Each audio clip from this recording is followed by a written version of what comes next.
Indianapolis Raceway Park may sit in the shadow of Indy, but during this modern short track resurgence, all eyes fall on this short, flat oval for round 2 of the UFL Elite Series in their 6th season of racing.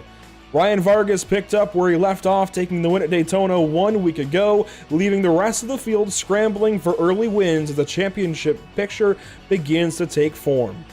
Welcome to Pit Stop TV. My name is Andrew Cardone IV with Caleb Hoffman alongside, and we're ready to take in some short track racing over the course of 200 laps. IRP was, for a long time, considered a premier track in the Midwest, but Caleb, recent decades have seen series move away from this facility, only to just see a NASCAR National Series date be rewarded back to the track last year in the wake of the pandemic. All of this to say, this race this evening is full of unknowns. Before we even bring up the fact that we're racing NASCAR Gen 4 Cup cars with all of the power you could ask for and none of the quarter panel that you could possibly ask for to help you hold that car at yaw, there is just so much coming into this race and so little that we know about it. Yeah, absolutely. Again, this track just over half a mile and not your conventional short track here at the Lucas Oil Raceway, and you're going to be using that outside lane quite a lot. No banking. It's a very momentum-based racetrack, and like you mentioned, the Gen 4 Cup cars, all the power you could want, really going to force the drivers to their limits here tonight with all that horsepower to deal with.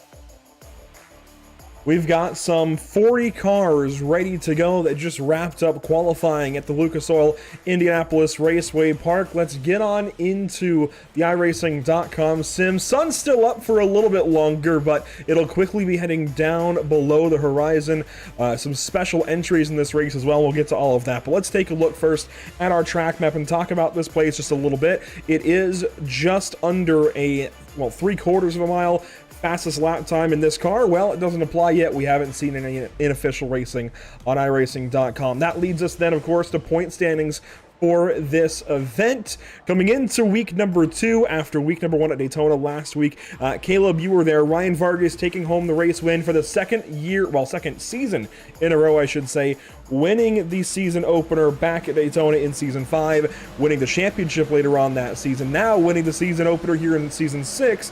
Could he do it again? Well, it's going to take a whole lot of work beginning this evening while he's got a sub in the car. Corey Vervinkt behind the wheel of that 26 car this evening, but you see the rest of these top 20 before you. A lot of notables strewn throughout this top 20. Absolutely, and I mean, a lot of guys who came up just short last week as well that are returning here tonight to build on those strong runs from last week. As you mentioned, Corey Vervinkt in that 26 this week. And looking around right now at this group of 40 drivers, I mean, there are lots of new faces already thrown in the mix here as well here at Lucas Oil Indianapolis Raceway Park. And you see good runs up there in the top 10 for guys like Justin Malillo, Kyle Riley, who were strong, Jonathan Taylor as well. And then a few guys that are going to be outside of this top 20 as well, who had strong runs that just got involved in wrecks at the end there. There's a lot of new faces, as you mentioned, just in this top 20. Landon Mills in second, Shane DiMantova in third, Sean Peleg in fourth. Dylan Poteet, he's not necessarily new, but didn't run many races in season 5. Alex Bates is new. Kyle Riley is new. Let's see, down on the other side, Blake Reynolds, Chase Cabry, granted he's running for Leighton Sabile. I had to think about that one. A lot of new faces in this top 20 and even more this evening. Andy Trupiano to the top of the board in warm-up. Again, a lot of new faces. We're going to talk all about them over the course of tonight's race. We'll take a look at the schedule as well before we go racing here this evening. Daytona last week, Indianapolis this week. This is a weird place to go for round 2, but I sure do like it.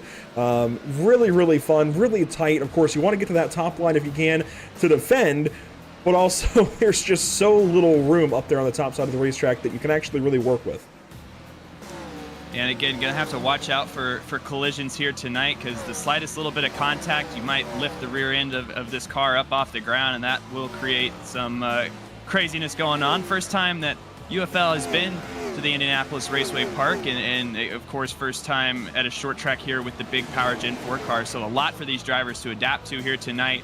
Really going to challenge these guys and show, I think, who the best one is at the end of tonight. And this is not the only short track on the schedule. We still have Bristol at round 6 and then Richmond in the playoffs in the chase. That'll be very, very important to the season as a whole, right between Michigan and Charlotte. And of course, Phoenix being the 2008 version, I think you could just about consider it that as well. Although that's really that kind of in between. The biggest notable, I think, to me out of this season schedule has to be round 7, Brazil. And Interlagos checking in. That is just a really odd place for a Cup Series kind of style league to go, but I'm really looking forward to it. We've seen a lot of good races at Brazil on Pit Stop TV in the past, and we're going to see nothing short of that. I think with this UFL Elite Series, some of the best drivers in oval race gun iRacing and the industry members that partake in iRacing going down to Brazil, that's going to be a lot of fun. Yeah, absolutely, and I think one thing that stands out to me as well is just the amount of different disciplines that are going to be on display. Obviously, you have your plate track thrown in there with Daytona right at the beginning. You got your flat, short track, your road courses thrown in there, some high-speed, almost road course type racetracks in Pocono. And then you got the classic cookie cutter in Chicagoland, a high bank short track with Bristol, Brazil obviously thrown in there, Michigan, another high-speed racetrack, and then this playoff, again, like you mentioned, just a lot of different variables with Richmond, Charlotte, Phoenix, and then Miami to cap it all off. It's going to be a lot of fun here for the UFL Elite Series Season 6.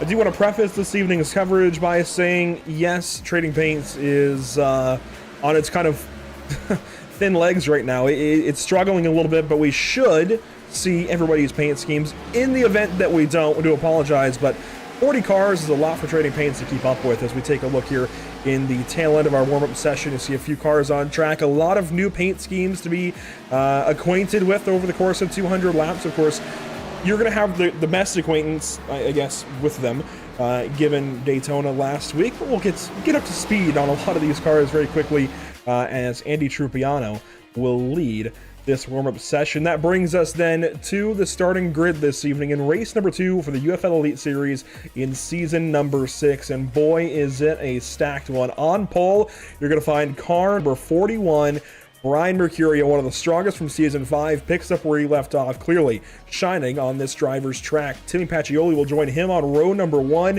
and again, the stackedness continues on into row 2. Blake Reynolds in 3rd, Joshua Chin in 4th. How about 5th place? Oh yeah, the guy that's racing here in 2 days in a NASCAR Craftsman truck, it's Corey Heim, the regular season champion this season in the NASCAR Craftsman Truck Series. Starting from 5th place, Andy Trupiano will start from 6th. Starting 7th, it's Chris Wetz in the 71 car. Adrian Schumacher from the 8th place, an Outlaws Cup Series. I forget what exactly they called it. Outlaws. Anyways, it used to be on Pit Stop TV last year in 2022 and before. That is a really cool Outlaw Sim Series. That's a series name. That's a cool crossover to see for the 82 car. Starting 9th place, though, we'll see Chase Cabry filling in for Leighton Sabile. Sean Peleg will start from 10th. Looking on back, starting inside 11th place, going to be Austin Thiel. To his outside, that high ladder yellow machine and that number 70 in Aaron Smith. 13th tonight going to be Nick Olson in that 24 car. And Barrett Paulmus in his outside in 14th place. Looking on back, it's going to be Corey Dempster starting from the 15th position on the inside. To his outside is Nate Stewart, who had a good, strong run at Daytona last week. Ryan Pastana as well, another one of those drivers in that category. He starts today from the inside in 17th position. Jonathan Taylor and another number 7 and a highlighter machine to his outside. Then you see 19 Keith Sherman, and rounding out your top 20 going to be Alex Bates. Starting 21st, it's Jonathan Palmieri in car 3. Cosmin Yanisho will start from the 22nd position in car number 84. New paint scheme on that car this evening as well. Starting 23rd, Brad Perez himself in car number 60. Grant Brown joins us, interestingly, in car 00. That should be the 76. Starting 25th, it'll be the 07 of Gabe Herschel. Adam Kodal from 26th position.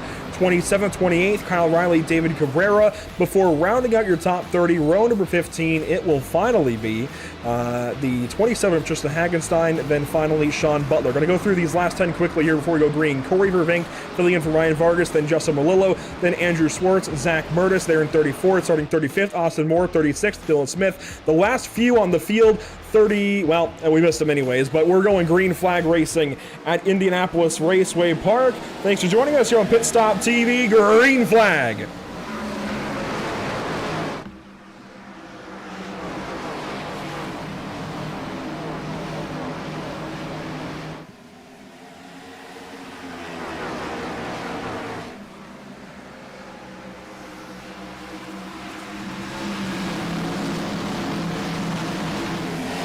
One lap complete. Brian Mercurio out front, then it's Pacioli, Reynolds, Chin, Heim, your top 5 as the whole field goes on by and one car spins. That's the 42 of Clava in the back. Everybody else, though, keeps it straight. Yeah, and even on lap 1, I already saw, again, we mentioned don't lift those rear tires up off the ground by overdriving the corner, and that happened exactly to Dylan Smith as well, who got turned around at turn number 1. No caution, however, as it's a single car incident. We stay green right now, and a lot of these guys right now are struggling to keep these cars underneath them. Look at the top 10 or so as they get strung out single file throughout the field. Adrian Schumacher headed backwards quickly in that number 82 car, stuck on the top side of the track. Usually you'd think the top side is where you want to be, but it seems like right now the middle of the track, that kind of diamond line, if you will, is what's moving forward as the 25, Chase Cabry, works to the inside of that 82 car. Again, that 25 usually piloted by Leighton Sabile. These last 2 weeks, piloted by Chase Cabry, a bit of a different scene for that 25 machine, but clearly treating it nicely as he moves into 7th. 8th rather. And right now, not very conducive racetrack to prolong side-by-side racing. You want to make these passes as soon as possible. Cabry's struggling just a little right now, but I think that speaks to how good and how strong Adrian Schumacher is holding this number 82 to his outside at the moment. Still just using these runs off, as minimal as they are. You see now trying to slide up is Cabry. He's going to be able to do it off 4. Finally gets that spot cleared. Meanwhile, up front, Blake Reynolds breaks on through to the 2nd spot a couple of laps prior. And this is important, I think. Letting him loose early could be a death sentence to the rest of the field. If you let Blake Reynolds get away, that is a bad thing for the other 39 drivers in this race. That said, you can see the same, I think, for Brian Mercurio, as clearly that 41 is dialed in this evening. Before we get to lap 10, let's take a look at our weather conditions for this race. 77 degrees in the air, 83 on track, partly cloudy skies in the sunset, working into the night under the lights. That's the hope here at Lucas Oil Indianapolis Raceway Park. Picturesque setting for sure as we join you early on in the going still. You see your top 4 on track. And again, I want to welcome you in, Caleb Hoffman. You joined the FTF broadcast last week, some extenuating circumstances.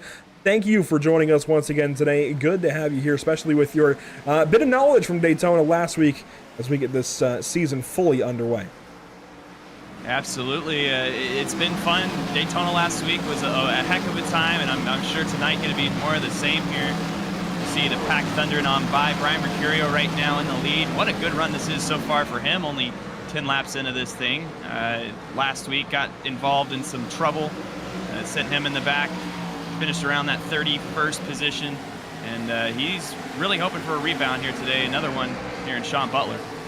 Yeah, some notable big movements would be Sean Butler actually in this 96 car. Started 30th, now up to 24th spot. Gained 2 spots in that last lap, passing Ryan Pastana and Keith Sherman. He's really working that bottom line on entry and holding it down nicely in the center even. Really good line here for the 96 car so far as he takes a look ahead at Gabe Herschel. Also side by side, Justin Malillo bringing some fight to Adam Kodal. These guys going back and forth for 27th and 28th positions. A little bit deep in the field, but certainly working on their days as Malillo slides up in front of Cabrera, taking that spot for himself. Meanwhile, here's Cody Dempster, Nick Olson. A lot of side-by-side battles strewn about the facility currently. Love to see that in the early goings. Race details brought to you by Whiplash Simcams. It is a 200-lap race, a 75-lap stage 1 that we're racing in currently.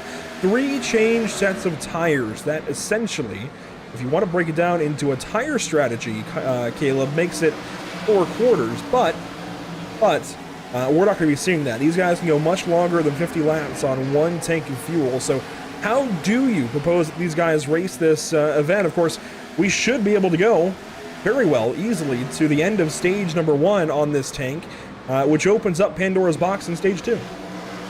Absolutely, and it's all dependent on not burning up your stuff right now. I've noticed throughout the field that there are a few cars that really try to get back on the throttle a little too aggressively, and it'll kick the back end of these cars out. If you do that lap after lap, it's going to eat at your tires, and you want to conserve these things as best as you can and have them for later on tonight. So you don't want to be overdriving this thing. I think that's going to be your main key tonight, to not burning up those tires super early. A little bit of battle inside the top 5, actually right on the top 5 cutoff. Corey Heim hanging on to the 5th spot over Andy Trupiano, lap 14, as this early run gets settled in. Want to head to the back of the field quickly. A few stragglers, such as our very own Zach Murditz. Boy, what has gone on here for the O2 car? 2 laps down, leaders are catching the O2. Started 34th position, and things have not gone right for that machine. Tyler Claybaugh also 2 laps down. They both visited the pit lane very early in this event. Claybaugh, in fact, exiting the pits as we speak in car 42. Dylan Smith, otherwise off the pace, but with the field. That kind of recaps the back end of the grid, and you can see clearly these guys have seen some short track racing early. The 1's got some damage, the 5's got some damage. It's Anthony Rotolo in the 5. Oh boy. And again, another one of these guys that's really been struggling right now, I've been noticing, is Jonathan Palmieri, sitting right now in the 27th position. He's had a few close calls with the wall, almost spun it a few different times, so just struggling with handling right now, and I feel like that's a common factor down the field. Oh, we're wrecking in turn 1. Jonathan Taylor.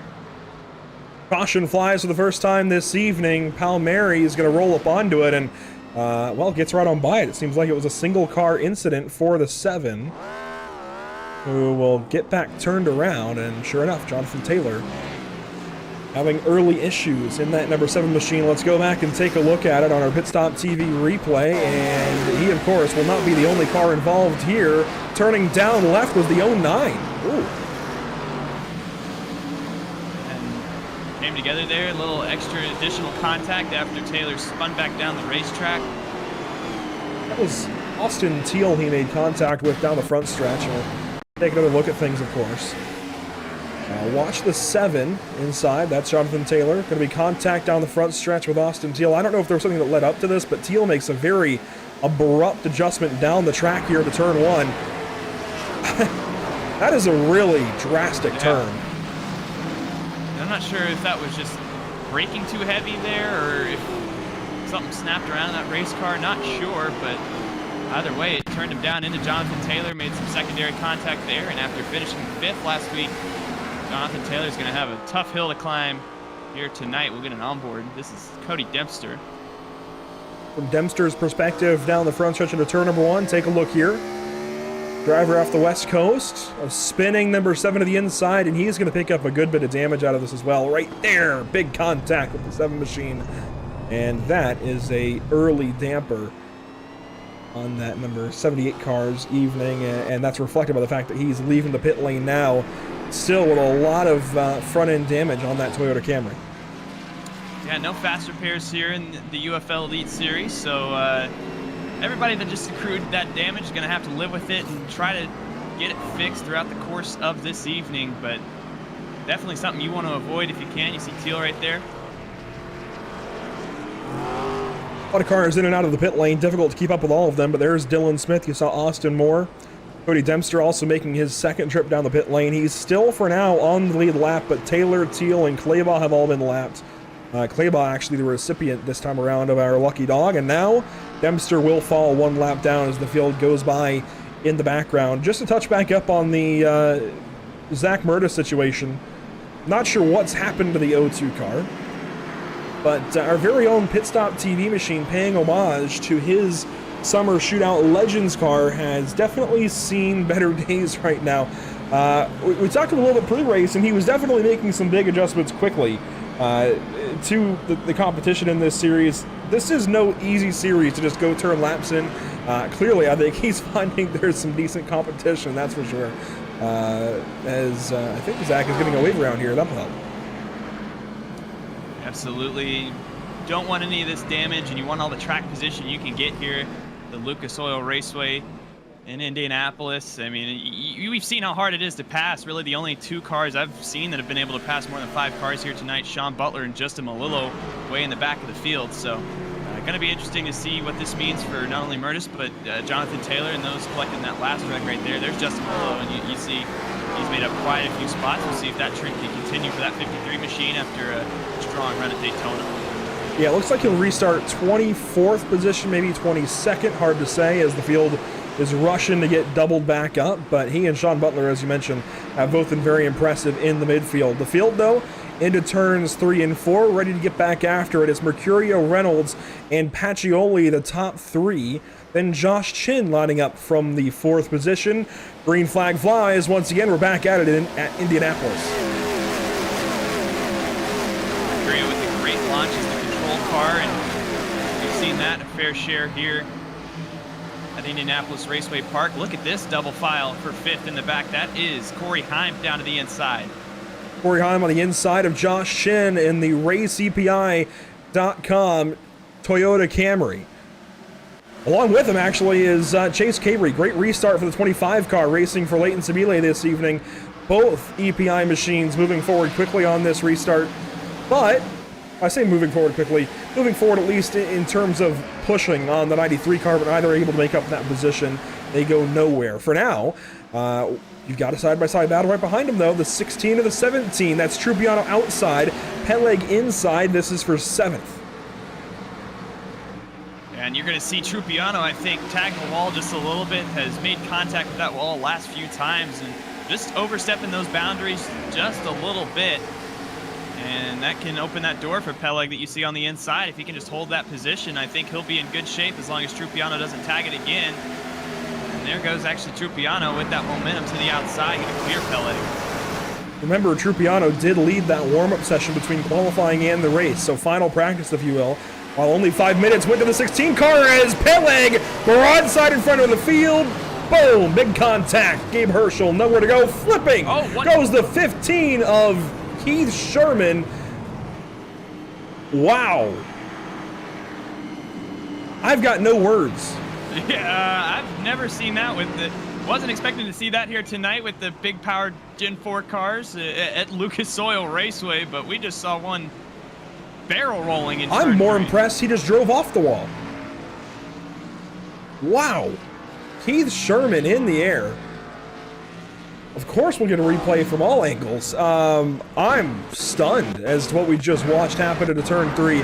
Let's watch this first. I think we kind of have to from the perspective of Keith Sherman, and then we'll get the rest of the context a little bit later, following Chris Wetz a little bit deeper in the field back here. Down to the inside, trying to miss it. Gabe Herschel says, nope. Keith, you're going for a ride. Wow.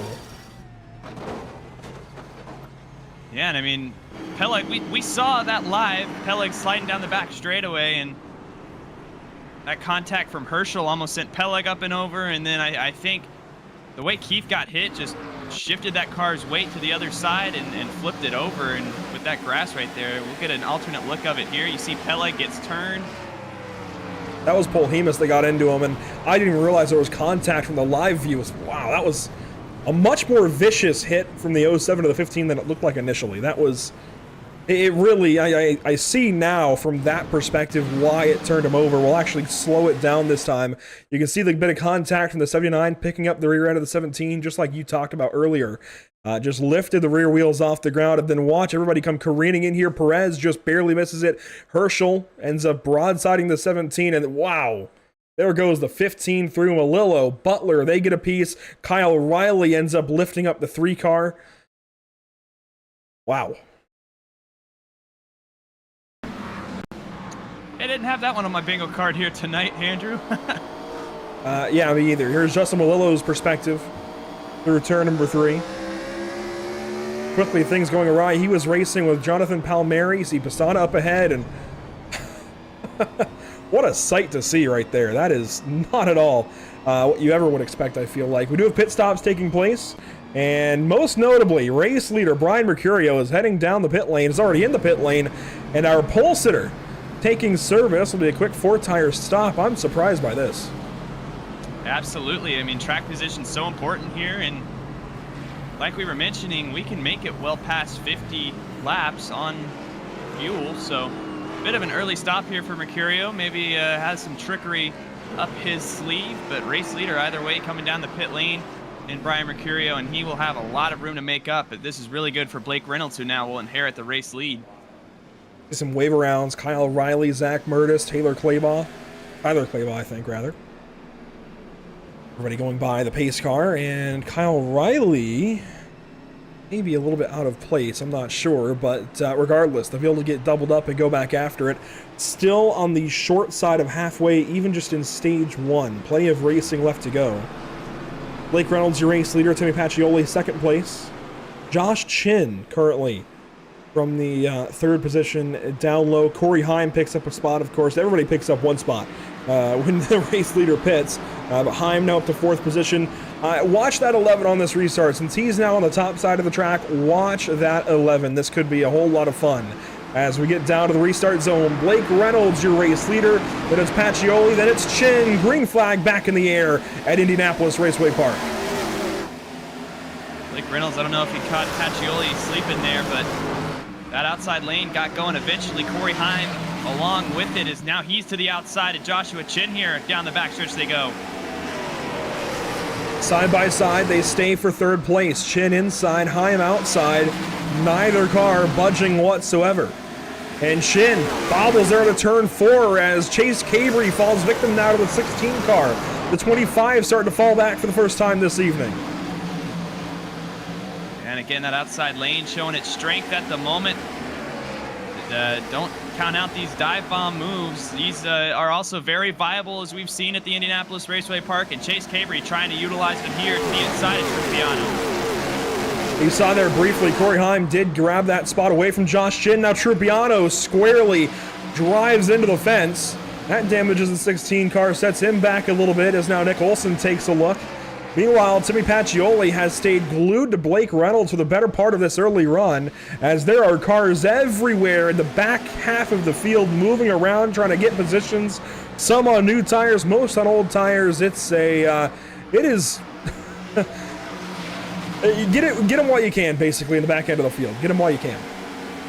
Absolutely, and I mean, this part of the run, this is where you're not only battling everybody around you, but battling that track as well. As had my eyes on this group and all over each other right now, on board with Chase Cabry.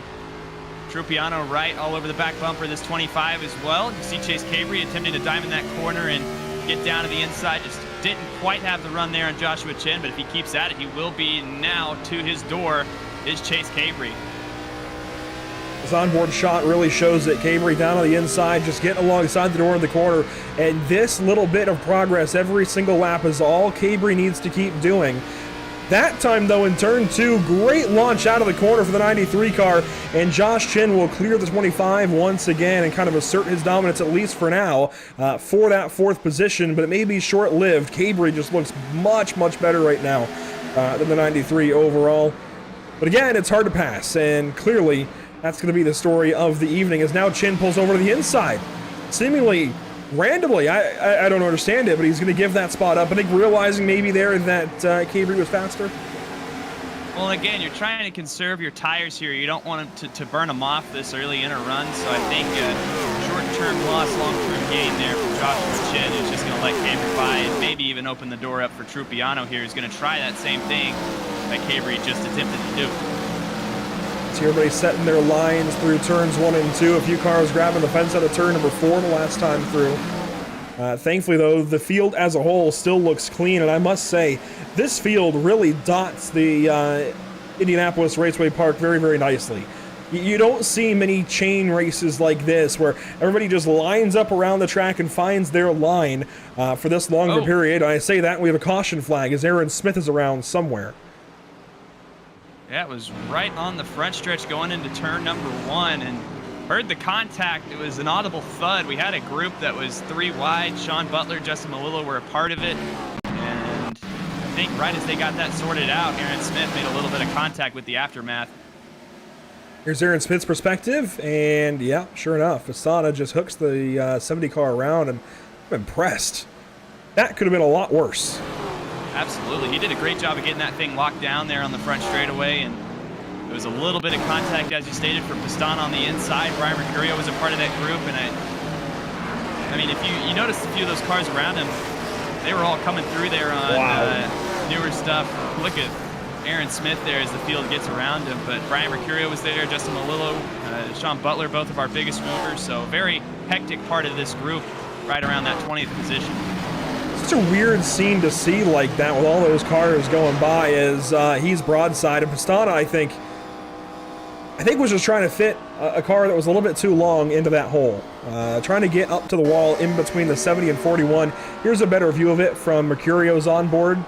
We'll slow it down when they come around to the front stretch. I don't know if Ryan just came up a little bit too much, or if he was trying to fit into that hole, or or if Mercurio turned him up the racetrack. That's what it is. Yeah, a little bit of internet-assisted contact there between the 43 and the 41, but I think that hooked the nose of the 43 into the back end of the 70 of Aaron Smith there and got him turned around. I think Pistana and Mercurio are very fortunate to get away from that unscathed as well, and Aaron Smith did a great job again of getting that thing locked down and having no damage to that 70 car. He'll have to make up some track position, which will be tough, but he has more than enough time at this point with still over 3/4 of this race remaining. Internet assisted contact. I like that. I haven't heard that one before. You can say netcode. It's okay. That's a new one. I like it though. As Aaron Smith leaves the pit lane in car number 70, really no damage to speak of. I think just coming in, topping off on fuel, trying to keep that set of tires underneath him. Tires will prove invaluable later in this race. That much I know. You've got to keep as many sets of Goodyear rubber in the pit lane as you possibly can. So if you can go this full first stage without taking tires, that I think is the goal. Oh yeah, for sure. And I mean, it all comes down at the end of this thing to who has tires stored up, with the heat cycle correct. And it's going to be a difficult task for sure because you can get some cautions to throw you off, but it is doable. And I think whoever figures out that, I see Sean Pelleg with damage on pit lane as well, but whoever figures out that balance is going to really have a good time here at the end of this race in the last 50 or so laps after our finals. A lot of takers there in the background. There goes Peleg. You saw Doug DeNice in the pit lane as well as Dylan Smith. You've got Zach Murdis. You've got Gabe Herschel in the pit lane. A lot of takers under this caution period, especially at that very last second, trying to get the last few bits of damage fixed that they possibly can. Well, we come to the restart here just shy of lap 50. We have worked past halfway in stage 1. Still a lot of racing to go. A 200-lap race here. That definitely... It can be a large number at first, but I think if we get a good green flag run again in stage 2, that number will dwindle pretty quickly once they start clicking them off one by one. It is Blake Reynolds out front, Timmy Pacioli there in second, then teammates. It's Heim and Cabry in row number 2. Green flag going to fly once again. We're back racing at Indianapolis Raceway Park. Noticing a trend with that control car, just getting a dominant launch. You see Corey Heim here trying to move his way up again, trying to get to the inside of Pacioli down the backstretch. Couldn't quite do it, but we saw him work on Trupiano that last green flag stint. Will he be able to do the same now to Timmy Pacioli for the second position? One lap complete from the restart. There goes the entire field underneath our front stretch drone. Look at him fly by on the front stretch. Everything tightening up though inside the top 10. A lot of newcomers now to this top 10, including Brad Perez in the 60 car. He's moved into the 10th position, getting by Adrian Schumacher and Chris Wetz. But now he's got to contend with guys like Nate Stewart, Nick Olson, Josh Chin, Barrett Polhemus. Certainly no slouches in the top 10. He's got a lot of tough running up ahead as he's moved from 23rd to 10th spot. Yeah, moved up 13 positions so far and has had a few wreck avoidances thrown in there as well. So a great run for that 60 machine. Will he be able to get down to the inside of Nate Stewart now? Not quite, and that's one thing about the Indianapolis Raceway Park is it is a game of patience. It will push you to your limits of just forcing you to bide your time until you finally can find a passing opportunity.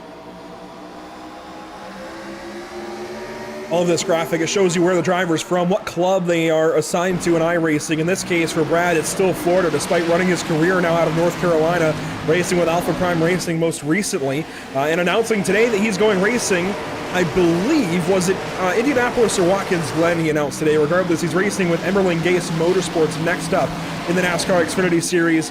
So right there along with guys like Corey Heim, Ryan Vargas in this series that race full-time or as full-time as they can make it. Really cool story from Brad Perez as he works here on Nate Stewart for the 9th spot. Nate, in and of himself, I think is a great story. Coming through the sim racing ranks, moving up the ladder one step at a time, still going after Road to Pro. Recently signing on over at Rise Esports and partnering up with brands like Richmond Raceway, Sunoco. Some really big names partnered with that 4-car. Nate Stewart moving his way through the sim racing ranks. Absolutely, and right on the cuff of that top 10 as well is somebody we've had our eyes on right at Brad Perez's back door to Sean Butler, who has climbed his way all the way up to 11th so far, and it has been a long and grueling challenge for that number 96, but Sean Butler out on a tear in a racetrack that is so difficult to pass at. As low as 32nd, currently 11th, working on Brad Perez. Really, I think right now trying to stay ahead of Chris Wetz as one car gets the fence. That was Grant Brown in the 76 car, numbered on our ticker in the 00. Or I guess in scoring as the 00, on our ticker actually is the 76. And sure enough, big stoppage down here. The 42 of Claybaugh, the 78 of, that's going to be, I'll get it. Hang on, 78. Dempster, that's who it is. I saw Pastana turn around. Herschel looks like a lot of damage. My goodness. And we are 2 for 2 on cars either on their side or upside down there. I caught the tail end of that live, and you'll see it right here, right around the 78. Gets Malillo. You see that 43 Pastana as well, and then just a big stack-up effect and sends the 43 on his side. Pastana needed to be airborne this afternoon while he was flying back to his, I think back to Charlotte. Not currently on his side in the air, tumbling a little bit at IRP. That's not what he wanted at all. You see Claybaugh just get into the corner way too hot into Malillo. Thankfully, Justin kind of locks things down a bit. Gets out of it okay, but Pastana, Kodal, Moore, everybody piling in. Ooh, Dylan Smith, nice avoidance. Yeah, Dylan Smith did a great job there, and Dempster, again, just getting into turn 1 there, sent it a little too hot. And these stack-ups that we were warning about, you see Kodal. He got airborne himself, but not to the effect of Pastana there, who all the way up on his side and comes back down to earth on all 4 wheels. I think there's one view that we absolutely have to take, and that's going to be Dylan Smith back here in the 1 car. Best perspective of the aftermath of this crash of the entire field, as he had a lot of time, of course, to see that it's yellow, check up, and snake right between the 43 and the wall. Nicely done. Yeah, how would you like to see this out of the front of your windshield, or whatever Mike Skinner said? I would not. I will happily decline. Race leaders staying out. Reynolds, Pacioli, Heim, Trupiano, those guys all stay on the racetrack, but we have had plenty of takers, including Chase Cabry under this caution period. Nick Olson, Justin Malillo, Dylan Smith, Ryan Pastana, Kyle Riley. A long list of takers. Actually, Riley not in that group. I think he just got back onto the lead lap. He stays out, as you see Dylan Smith head back in the number 1 car. Certainly a lot of drivers needing repairs, including Pastana as he rolls through. Second caution that Pastana has been involved in, and you can see that when that damage starts to accrue, you know, it's really tough to fix all that damage with how short pace laps are here, so you'll see it done in small increments around the field. Yeah, I mean, Doug Denice back here. Well, I don't see any damage to the 40 car, but similarly, well, there is some damage to the left rear, but similarly, you've just got to get your pit stops done in short increments. If you're back in the field, you've got to come in a couple of times just to get a 4-tire stop done. 4 tires and fuel takes a while if you're not on the lead lap, or at least not in the front of the field. Even Zach Murtis here. Looks like he gets a full stop in this time, but just clinging to the rear end of the lead lap as he heads back out onto the racetrack. Yeah, Murtis, you see Riley there as well, all part of this group, and again, so challenging to get all that damage repaired, and lucky that we're getting some cautions in succession as we roll towards the end of stage number 1. This is our 4th caution for 20 laps. 1 lead change when Brian Mercurio took to the pit lane, leaving it in the hands of Blake Reynolds. We'll put the green silk in the air one more time, thanks to Barney, the flagman, waiting on the field to come out of turn number 4, and the green flag is back out at IRP.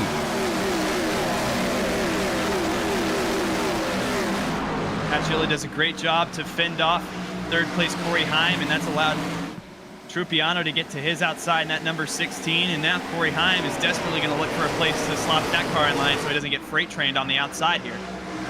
Really great job by Andy Trupiano to capitalize on that restart, up to the 3rd spot. And now you see Corey Heim in trouble, falling back quickly. Victim to the 93 car now, who's on the outside, all while Brad Perez takes advantage of the restart. He's up to 7th.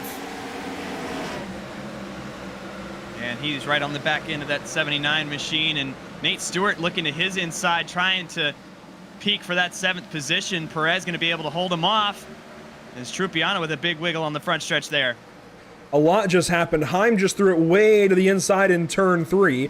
Couldn't make it happen, slides back in behind Chin. Now down the backstretch, Nate Stewart gets back in behind Brad Perez despite looking to the top side in 1 and 2.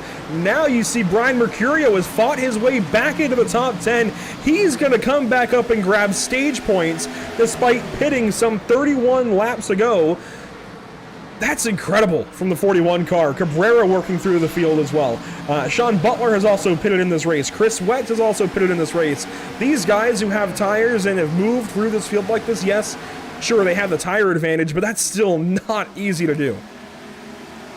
No, absolutely not. Even with the tire advantage, as you mentioned, passing here is one of the most challenging things to do in all of motorsports, and Mercurio has done it. As you see, Nate Stewart tags the wall just a little bit to open the door for Sean Butler behind. I mean, looking around right now, to be able to pit almost 30 laps ago, as you mentioned, and fall all the way back up to the top 10 now and put yourself in better position for the end of this race is just a great move from that 41 of Mercurio as he's trying to get to the inside of Brad Perez now. You see, Sean Butler, I think, crowded Nate Stewart to the fence that time as Brad Perez and Mercurio fight. Perez hanging on to the 7th spot for now, but here comes Brian Mercurio back on the inside. Corey Heim solidly in 5th, and Blake Reynolds is starting to drive away from the field now. 7/10 between himself and 2nd place. Chris Wetz back here. He's in the 12th spot, was just overtaken by Adrian Schumacher, and finally, we're seeing some of the original pitters start to actually wear their tires out so much, Caleb, that they're being passed back by guys who have not yet pitted in this race. In the case of Chris Wetz being passed up by Jonathan Taylor, being passed up soon by Grant Brown, it looks like. These are guys that have not yet pitted that are passing a car that has pitted in the 71. And Taylor, we saw with a little bit of damage, and he's again worked his way back up now and done a fantastic job of working his way into this top 15. We're seeing a lot of movement around this 10th to 20th area. Just been a lot of fluctuation between drivers right now. A few people who've been able to keep their spots here. Grant Brown, you see Chris Wetz, who's on the downswing just a little bit at the moment, but we have to come back up to the Mercurio story. He's now working on Barrett Polhemus. This is for 6th position. The nose goes ahead of the 41. And I think he's going to clear, yes, and try to get to the outside of Corey Heim. That was close. That was a big move from Mercurio, and he's trying to utilize his tire advantage where he's going to get the better drive off. Nose to tail here from the onboard of Corey Heim. Mercurio looks to the top side now in 3 and 4. It's going to give him a run here off the corner, and it's a worthy run to the inside of the 11 car. Perez bobbles slideways out of the corner that last time through, and here comes Brian Mercurio now square with the 11 through turns 1 and 2. Might just have it here in 3 and 4 if he can send it hard enough. Side by side they stay. Heim came down to his door. This time, though, Mercurio, ever so slightly, not able to get clear of the 11 car that time, and now finally, the 41 clear of the 11 in 1 and 2, and he has driven back into the top 5 with 6 laps to go in stage 1.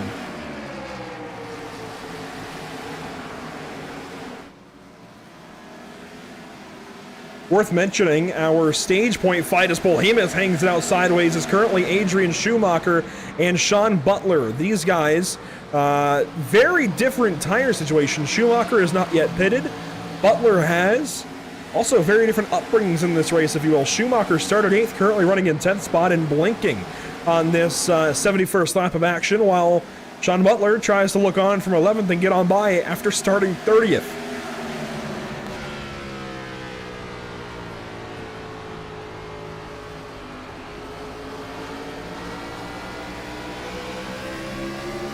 On board with Butler, Schumacher on the outside into turn 3. This battle continues on as now Polhemus slides back to the 4 car of Nate Stewart. Looks like we lost Caleb Hoffman, unfortunately. We'll get him back as soon as we can. On the outside, Schumacher sends it up there And Butler is going to take that spot away for the time being. Just a couple of laps remaining in stage number 1. Brad Perez getting away from this fight as they stack up behind him. Jonathan Taylor, Nick Olson, Grant Brown. Everybody scrambling to the inside. These guys, though, out of the top 10. Looks like Brown's going to lean on the 7 car and up ahead. Out of the top 10 now. Sean Butler falls back ever so slightly as Brad Perez has caught Corey Heim. A lot of action in this mid-range of the top 10 from 6th on back. They are properly stacked up. It'll be white flag in stage 1 this time by Nick Olson trying to drive back through the field as we approach some lap traffic. Perez way sideways that time in turn number 4. And Olson's about to drive into the top 10 possibly as Butler takes over the 10th spot.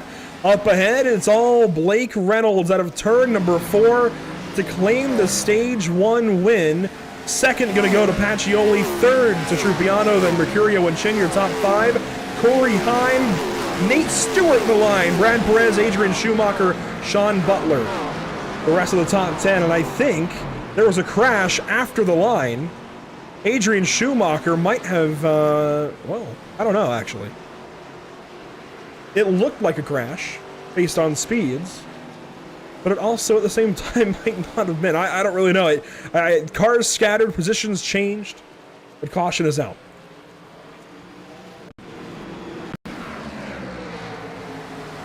Here's a look at it.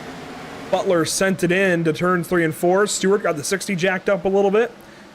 This is the end of the stage. Stewart got Perez. Perez checked up. Schumacher ran him over. Well,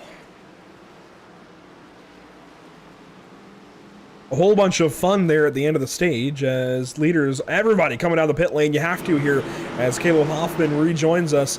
You simply have to pit here, Caleb. You cannot get caught out not pitting under this stage yellow.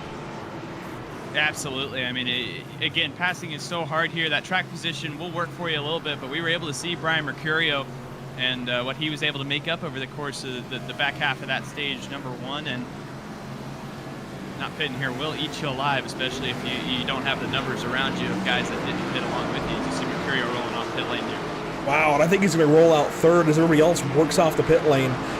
Some big-time advancements for a lot of these guys who were able to not take tires or take tires right through the field. I mean, just some big-time changes in this race as a whole, as several cars will also stay out.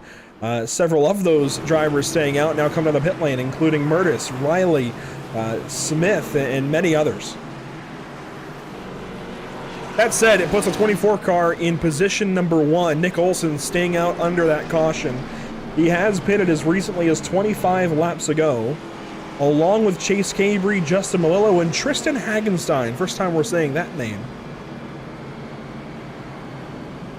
I mean, it's a risky strategy, but it can work here. He doesn't have that full cycle on these tires. I think that'll come back to bite him in the back half of this run, but if he can get some cautions in quick succession, this could work in theory for Olson.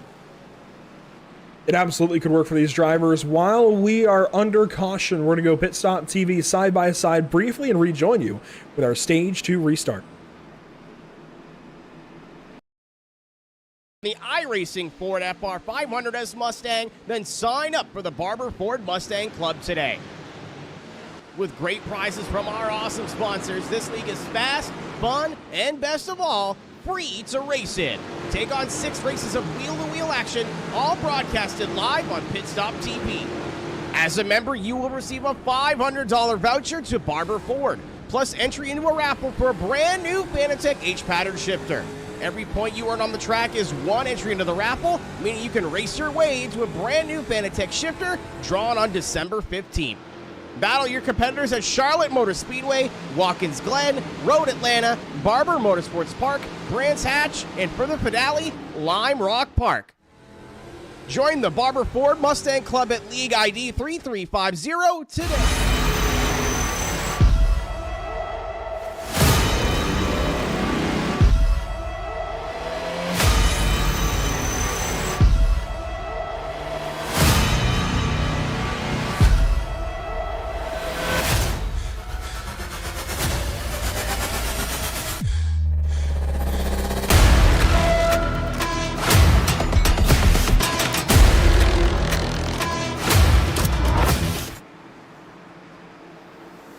Welcome back to the virtual Indianapolis Raceway Park. You see the field doubled up, ready to go. This time by to begin stage number 2. Lap 81 becomes lap 82. Green flag back out at IRP.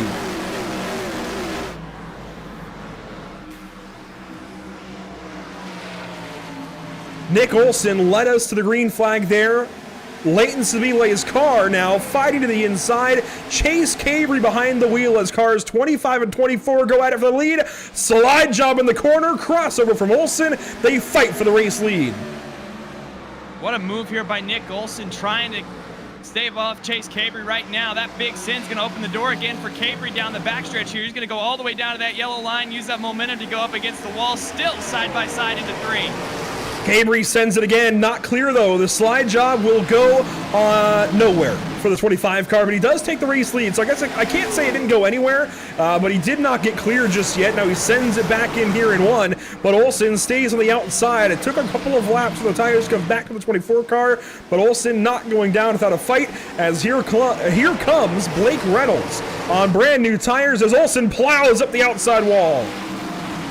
Yeah, Mercurio and Reynolds, that really opened the door for both of them. They run 1, 2, 3 behind Chase Cavery now as they go into turn number 1. Nick Olson, Timmy Pacioli round out your top 5 here. Here comes Blake Reynolds down to the inside on Cavery. For the race lead, cars 25 and 66, very different tire strategy currently. Mercurio drives up here as well. He sees an opportunity here, Caleb. If he could use the 25 as a pick, he just might have a chance to get by the 66 and take the race lead back away from Blake Reynolds. We don't see 3 wide often, but this is one of those rare opportunities where we might. Blake Reynolds going to get clear at Cavery. That's going to open the door to the inside for Mercurio. They go into turn number 3. Can the 41 now chase down Blake Reynolds? You mentioned that you didn't want to see him run away, and that's exactly what Mercurio is trying to prevent. They roll off 4. But now it's roles reversed. Earlier in this race, it was Mercurio over Reynolds as Reynolds just waited lap after lap for a mistake, or in the event of what actually happened, a pit stop that Mercurio gave the lead away with. And of course, Reynolds then went on to win stage number 1. Now, flip around a little bit, Mercurio is chasing the 66 car, and the 66 is trying to get away. So a bit of a different story here as your top 2 starters are now in flip territory, leading away from Chase Cavery, Timmy Pacioli, Nick Olson, Joshua Chin, everybody else throughout the top 10. 3 wide there out of turn 2. That was a close call there as Corey Heim was trying to thread the middle there. He successfully did it. Josh Chin falls back. He's now side by side with Trupiano. This is a really fun group. Watch as Sean Butler's going to try to navigate his way through it. They go through turn number 1. Butler to the outside. Caution on the racetrack. Problems, it looks like, for Corey Vervinkt as he is slow into pit entry here. Really odd place for a car to be. But the Indy Humane number 26 subbing in for Ryan Vargas this evening is stopped. And this is the only thing I see. The only car that I even saw that was slow gets tapped there by Cabrera on the back stretch, and I think that's a caution.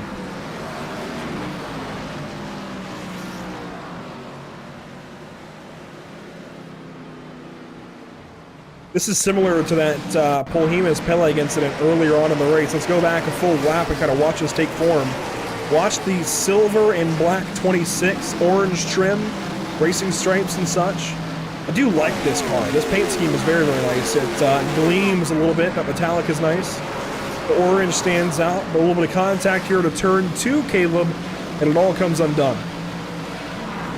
And I mean, Vervinkt had a quiet run here tonight. Not exactly what he wanted to see. As you see, again, a great job by everybody to avoid that car sitting in the middle of the racetrack in Vervinkt, and looks like everybody going to get away from that unscathed. I just wanted to add that Keith Sherman, the car that went flipping at a turn number 3 a little while ago, is still in this race. Not only still in this race, Caleb, but still on the lead lap. Yeah, trying to do his best Joe Nemechek impression, but actually planning on finishing out this race and fixing that damage a little at a time. So not going to be a top 10 run for that race car, but going to accrue some valuable points here tonight at the very least. Here's some trouble. Nate Stewart. This is surprising to me. He is way back in the field. Just pitted, though. 25-second pit stop, and I'd imagine this comes from some of the contact that we saw in that battle coming to the stage finish. And I also wonder if this is an attempt from Nate to get off sequence. We saw it work very nicely for Brian Mercurio. Tires matter, but at the same time, it seems like if you're able to save your tires a little bit while still driving back through the field, you can still have a really nice advantage on guys who pit a little bit after you. I really think that's what the 4 car is going for here, expecting a few more cautions potentially, taking his chance now to drive back through the field a little bit, and, well, I say that, but he's coming back in for repairs. Maybe I was wrong. Nate Stewart again, not exactly the post-stage 1 run so far that he's wanted, but has a shot here to work his way back up through the field as we're just shy of halfway.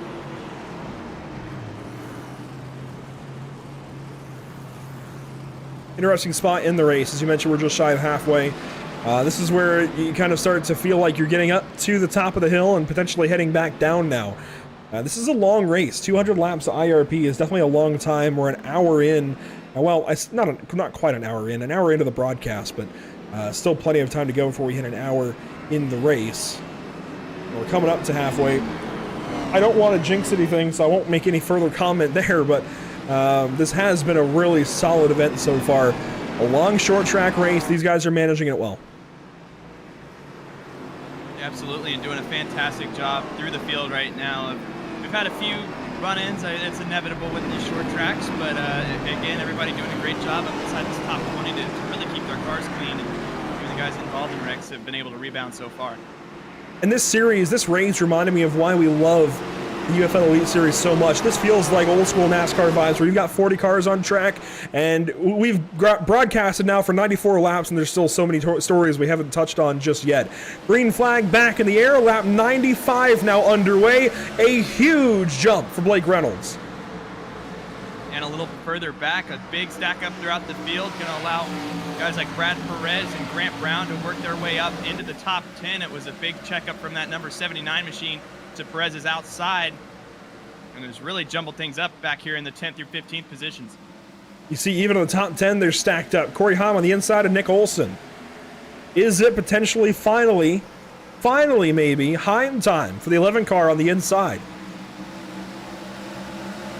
He's trying to use that inside lane and haven't seen much success out of that lane tonight. Been mostly dominant in the corners if you can use that slide job effectively, but Corey Haim getting all the way down to that yellow line, doing a great job using that momentum. Down to turn number 1, Nick Olson going to have to watch as the 11 car clears him. Finally, Corey Haim makes a pass again, this time on Nick Olson. Here comes Josh Chin. Here comes Andy Trupiano as Brad Perez was all kinds of sideways at a turn 2, still fighting. Well, actually now fighting with the 76 of Grant Brown as Polhemus passes him by. The 60 car slipping back a little bit, corner by corner. And the last of the drivers who stayed out at the stage are starting to drop outside the top 10. The last one, it looks like, still up here. Actually, the last 2 are going to be Chase Cavery and Nick Olson as they hang on to nearly top 5 positions for both of them. And right now, seeing a lot of guys all over each other right now. As you see Brian Mercurio, he's all over the back bumper of Blake Reynolds trying to make this move for the lead. As chased back down the 66 and is looking to the inside as they go into turn number 3. No avail so far, but Mercurio putting himself in position to take this lead. Really close racing between the two. Loose out of turn 4, though, for Mercurio. And this is the nuance of this car that everybody loves so much. He just got to the throttle a little bit too early, maybe a little bit too hard in the 41, and got a little bit free out of the corner. Now just grazes the outside wall, and where they were bumper to bumper a lap and a half ago, they're separated by about a half a car length and growing, as you can see the white hands inside of the 41 car going back and forth, sawing a little bit as the 66 looks perfectly poised. Absolutely, and touched on it a little bit earlier in the show, but so easy to overdrive these things off exit. If you just drop that throttle down, you will make these things step out with the amount of horsepower under the hood. So it's the last thing you want to do, and like you said, you want to be poised and nuanced, and that's exactly what Blake Reynolds is doing right now to retain this lead. Nose to tail still, though. not breaking up at all are these two for the race lead. I'm surprised that Mercurio is running so tightly to the tire tracks of Blake Reynolds. I mean, he really has been following him like a fly on, well, we'll leave that there.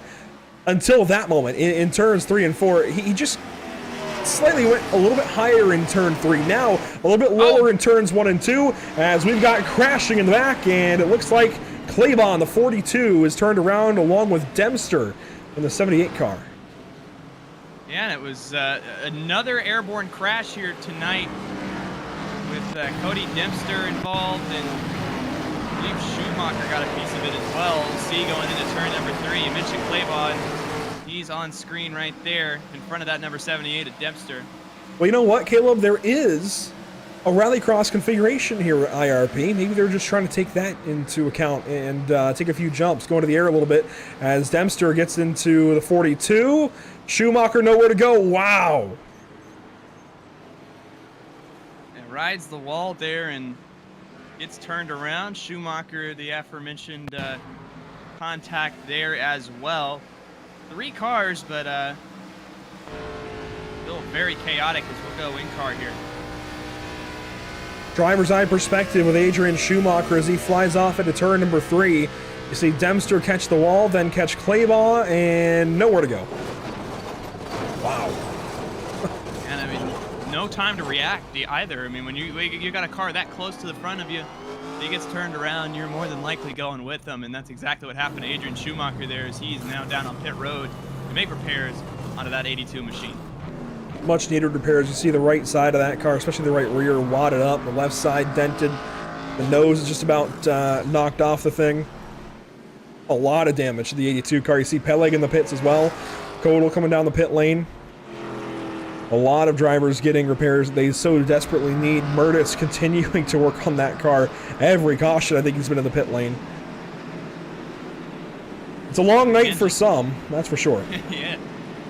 100 laps through this thing, there are going to be battle scars, and that's what we've seen throughout the back half of this field, and I think it's what differentiates the back half from the front half. Everybody in the front right now has risen there because they've been able to keep these cars clean so far.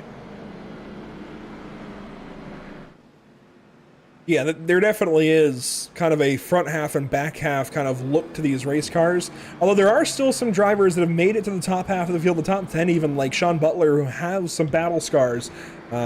He's the first one I noticed, at least. The right front definitely crinkled in on that Huffman Racing machine. Huffman Racing radio, rather. You can see the right front crinkled in just ahead of the right front tire. I think Josh Shin has probably seen 1 or 2 scars in that 93 car. But the rest of, well, I even see some damage from Jonathan Taylor on the left front.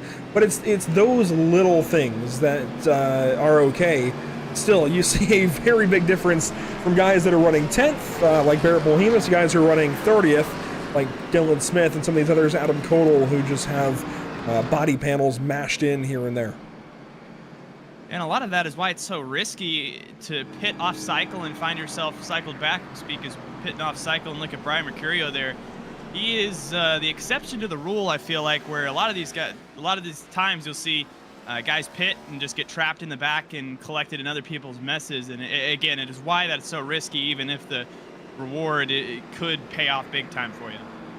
While we get ready for another restart here in the UFL Elite Series, let's go through some of your onboard cameras that we'll see throughout the course of the season.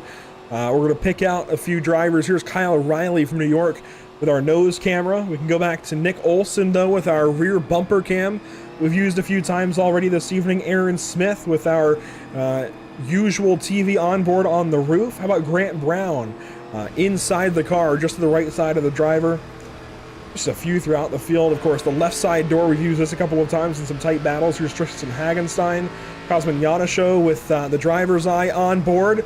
As we get ready to go back green flag racing, let's ride on board with Cosmin for a restart. He's restarting 16th spot, right behind Aaron Smith alongside Chris Wetz. Green flag back in the air. See, they're side by side up ahead of him, and Cosmin has the room. Palmieri right in his mirror. You can barely see that number 3's colors, but he picks that inside and doing a good job right now, just riding around this racetrack now, getting down to the inside of Aaron Smith. Good moves from these 84 so far.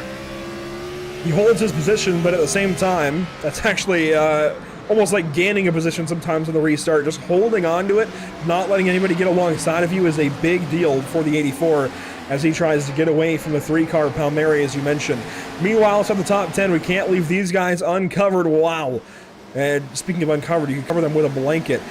Chase Cambry, Josh Chin, Sean Butler, Barrett Polhemus, Nick Olson leading them, and Jonathan Taylor riding up on them as you've got 2x2, a couple of rows deep in front of that number 7 car. And Taylor coming off a strong run at Daytona, which saw him finish that's into Polhemus, and the 79 rides up the outside wall, hanging on, save it, he does! What a drive out of Polhemus there, and that's really stacked up this back half. Trupiano sent it 3 wide. I don't know quite how the 79 saved it, but it is all of a sudden feeding time in the back. Cosmonau Neshu, we got the aforementioned Brad Perez here as well. Trupiano are all right in the thick of this thing, trying to break into the top 10 now. That was a big moment. That could have been really, really bad. Ended up really, really good for Polhemus and everybody else staying in this race, not having a big crash 3 corners long. That was nice. Really nice driving out of that 79 as here we go, side by side are Cambry and Butler now for the 7th and 8th positions. I feel like we've been talking about the 96 car moving up through the field for the last 150 laps, and we've only run 114. Butler just continuously trying to get by these cars, moving up through the field. He has done a nice job, again, from 32nd at one point in this race as he grabs the outside wall there down the backstretch. But you know what? As that pulls him away from Cambry, that gives him a second to breathe, because as he chases down that Hog Tamers 25, he's been putting in some serious work, as high as 7th, now back down to 8th for a moment. He's got to breathe a little bit. Take in the time, just taking some air and kind of relax for just a second and then get back after it. And some of the tough parts of this racetrack with how short it is and how high speed it is you don't get that moment to breathe very often. Right now, Sean Butler is again doing a fantastic job of crawling up through the field right now, as you see side by side for a moment between Mercurio and Blake Reynolds, and Mercurio is just searching anywhere he can for that 41 car to gain some speed on the number 66. Back to the inside again, it looks like in turn 1, Mercurio dives down there on the 66 car. You see the backfire as they climb the little bit of banking that there is here at IRP. Blake Reynolds, though, hanging on to that spot. Mercurio has to slide back in behind the number 66 car. Right now, Mercurio, I mean, you mentioned a few runs ago how all over the tire tracks Mercurio was. It could not be farther from the truth now as he is searching down to the inside. Gonna get right on that door as we're riding on board for just a second. Mercurio actually gonna step out just a little bit. Same mistake he made last time. Just getting back on that throttle a little early and sending the back end of the car out. I don't even think it's early. I think he's just mashing it too hard. I mean, you really have to modulate the throttle in this car.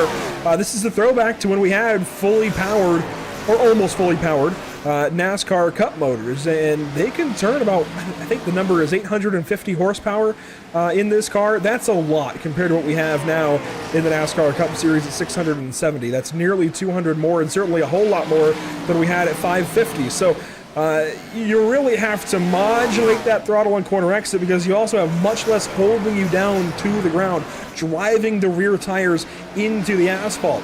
There's less side force, less down force, less efficient aero in general. There's so much less to rely on and so much more that you can do with the throttle pedal. And I think right now, Blake Reynolds is taking that all in and modulating much better.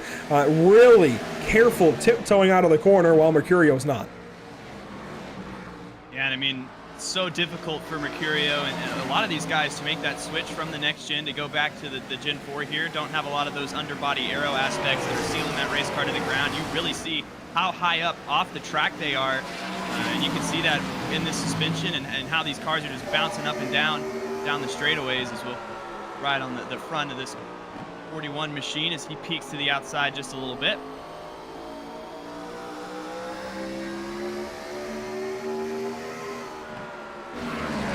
Staying on board here with Mercurio, a lot is going around the racetrack. Austin Moore is falling back a little bit. This is inside the 30s. Way back in this race as caution flies.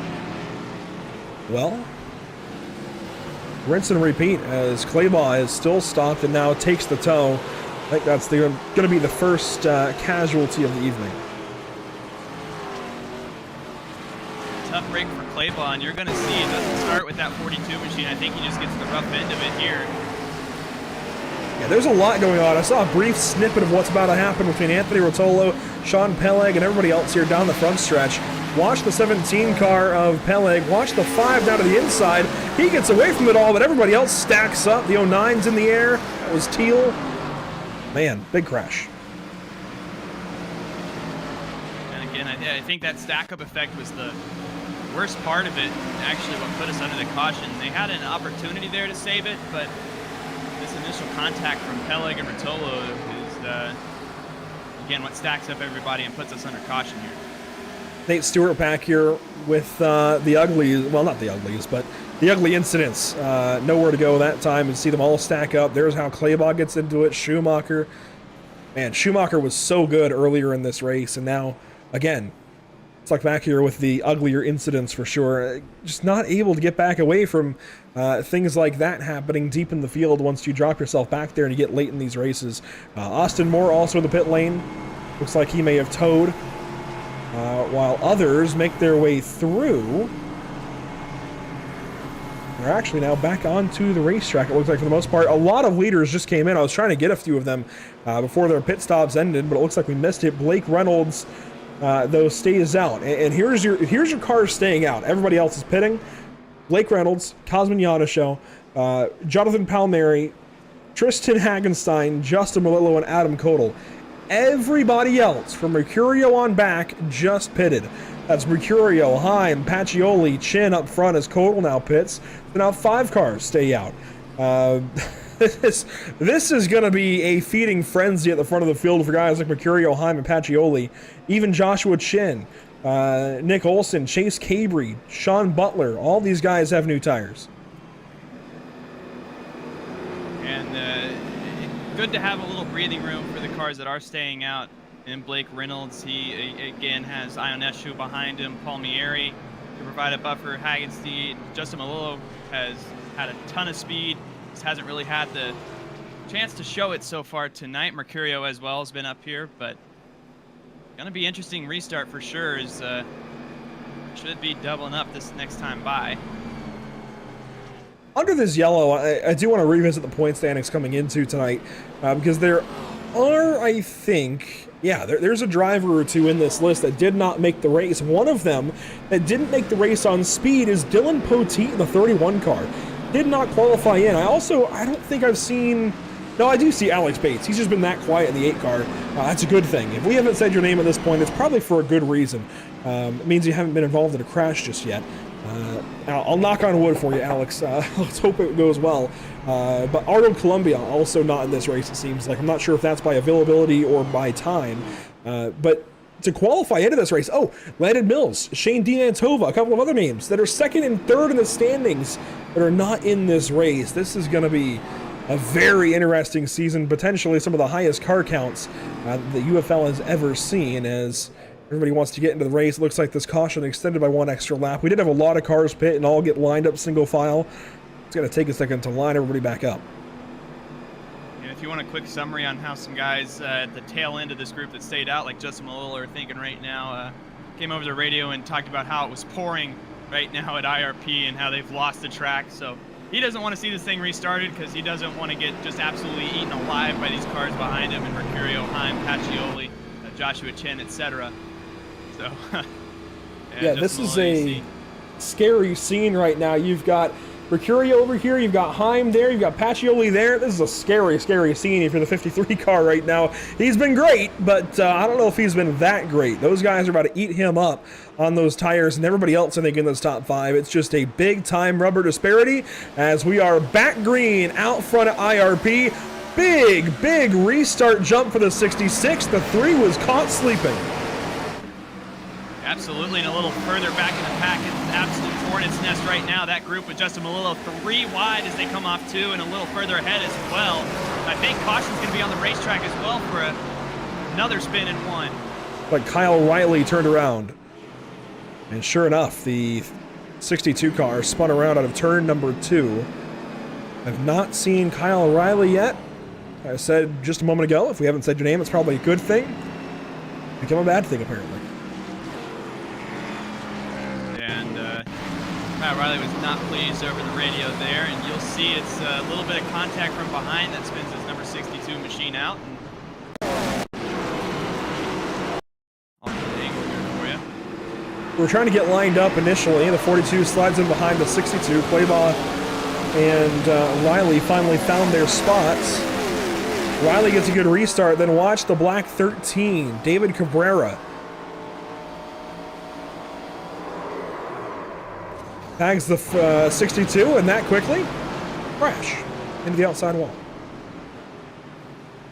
And left brake there for Kyle Riley, who didn't have much damage before that. He'd been out for a spin or two, but was just in the back of the pack. Hasn't made up much track position, but now with damage.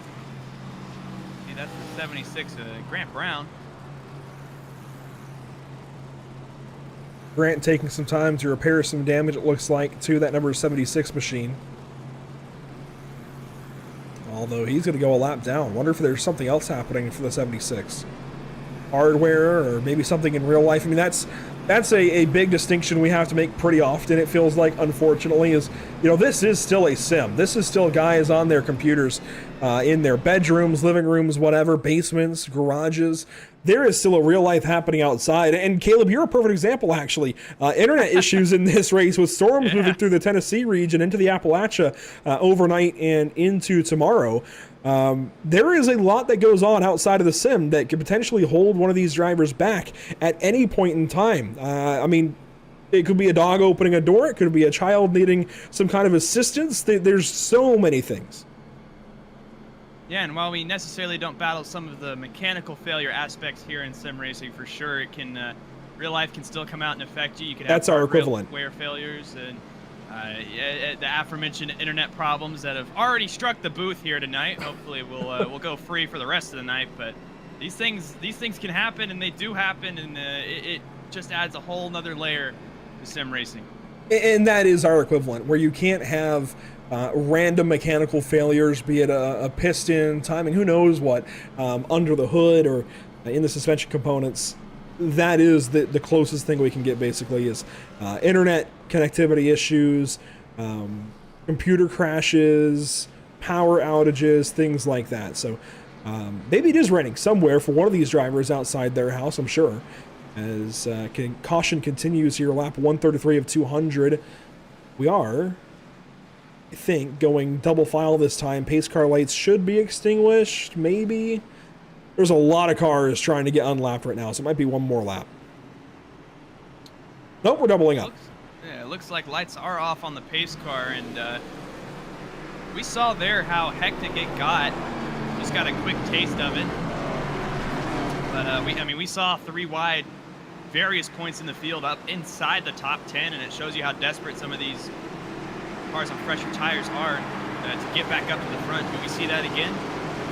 Yes. Absolutely, 100%. Look at Brian Mercurio. He's got the best tires in the field, at least the furthest up, is alongside the 86 Apacheoli, who's blinking. Perhaps he's got some rain outside. Green flag back out of IRP. Lap 135 underway. And here goes Mercurio all the way down to that yellow line, trying to get underneath the 3 of Palmieri. There it is, 3 wide. Yeah, does a great job of doing so. He's going to send it all the way down to the inside, trying that slide job technique, just doesn't have the momentum to make it stick. It's tough goings down there on the very bottom of the racetrack. Pacioli going to pass the 41 now down the front stretch and bring Corey Heim along with. Heim on new tires. Everybody else behind these guys back to Melillo on new tires, new General Tire rubber. I almost said Goodyears. I think I said that earlier. They are not Goodyears. General Tire.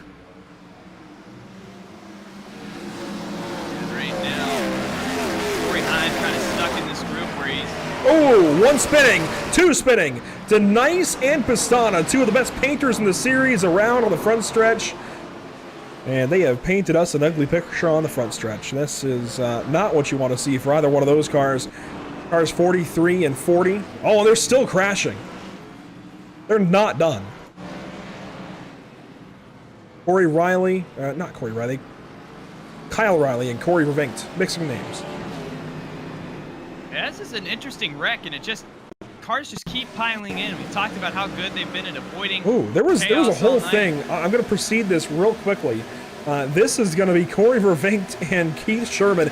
This is before the main accident. I think one car was on the inside there I just saw. Vervinkt sends it in, clips the 15. This happens before everything else. Then they come around.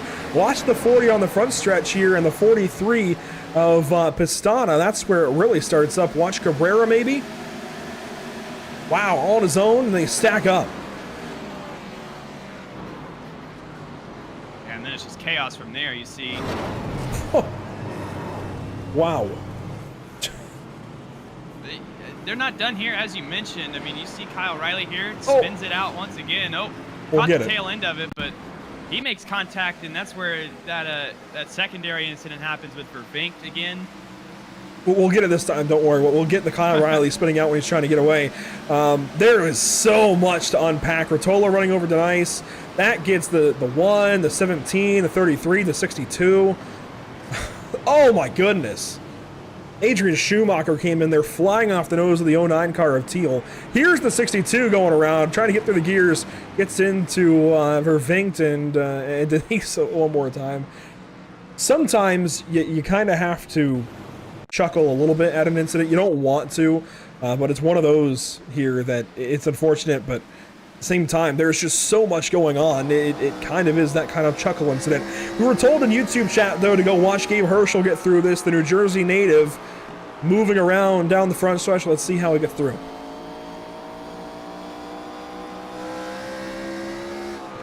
Cars littered. Yeah, he does a great job of threading that needle and getting right through the middle of it. Didn't have to slow all the way down either. Did a good job of keeping his foot in it for that 07 machine. This has definitely been an action-filled evening at IRP, and I wonder now when our leaders are ever going to pit. Blake Reynolds, Cosmin Yanisho, how long can they keep this up, along with Tristan Hagenstein? Palmieri. I've said that name a million times. For some reason, can't do it tonight. Palmieri getting passed up as well. He drops to 6th place. And if we look at the race info, race details to this point, 10 cautions for 50 laps. It has not felt like that. Yeah, I mean, well, it probably has to the drivers. I should be clear. I'm sure it has to the drivers, but to us, 141 and at least to myself, it has not felt like 10 yellows. We've had a lot of good racing.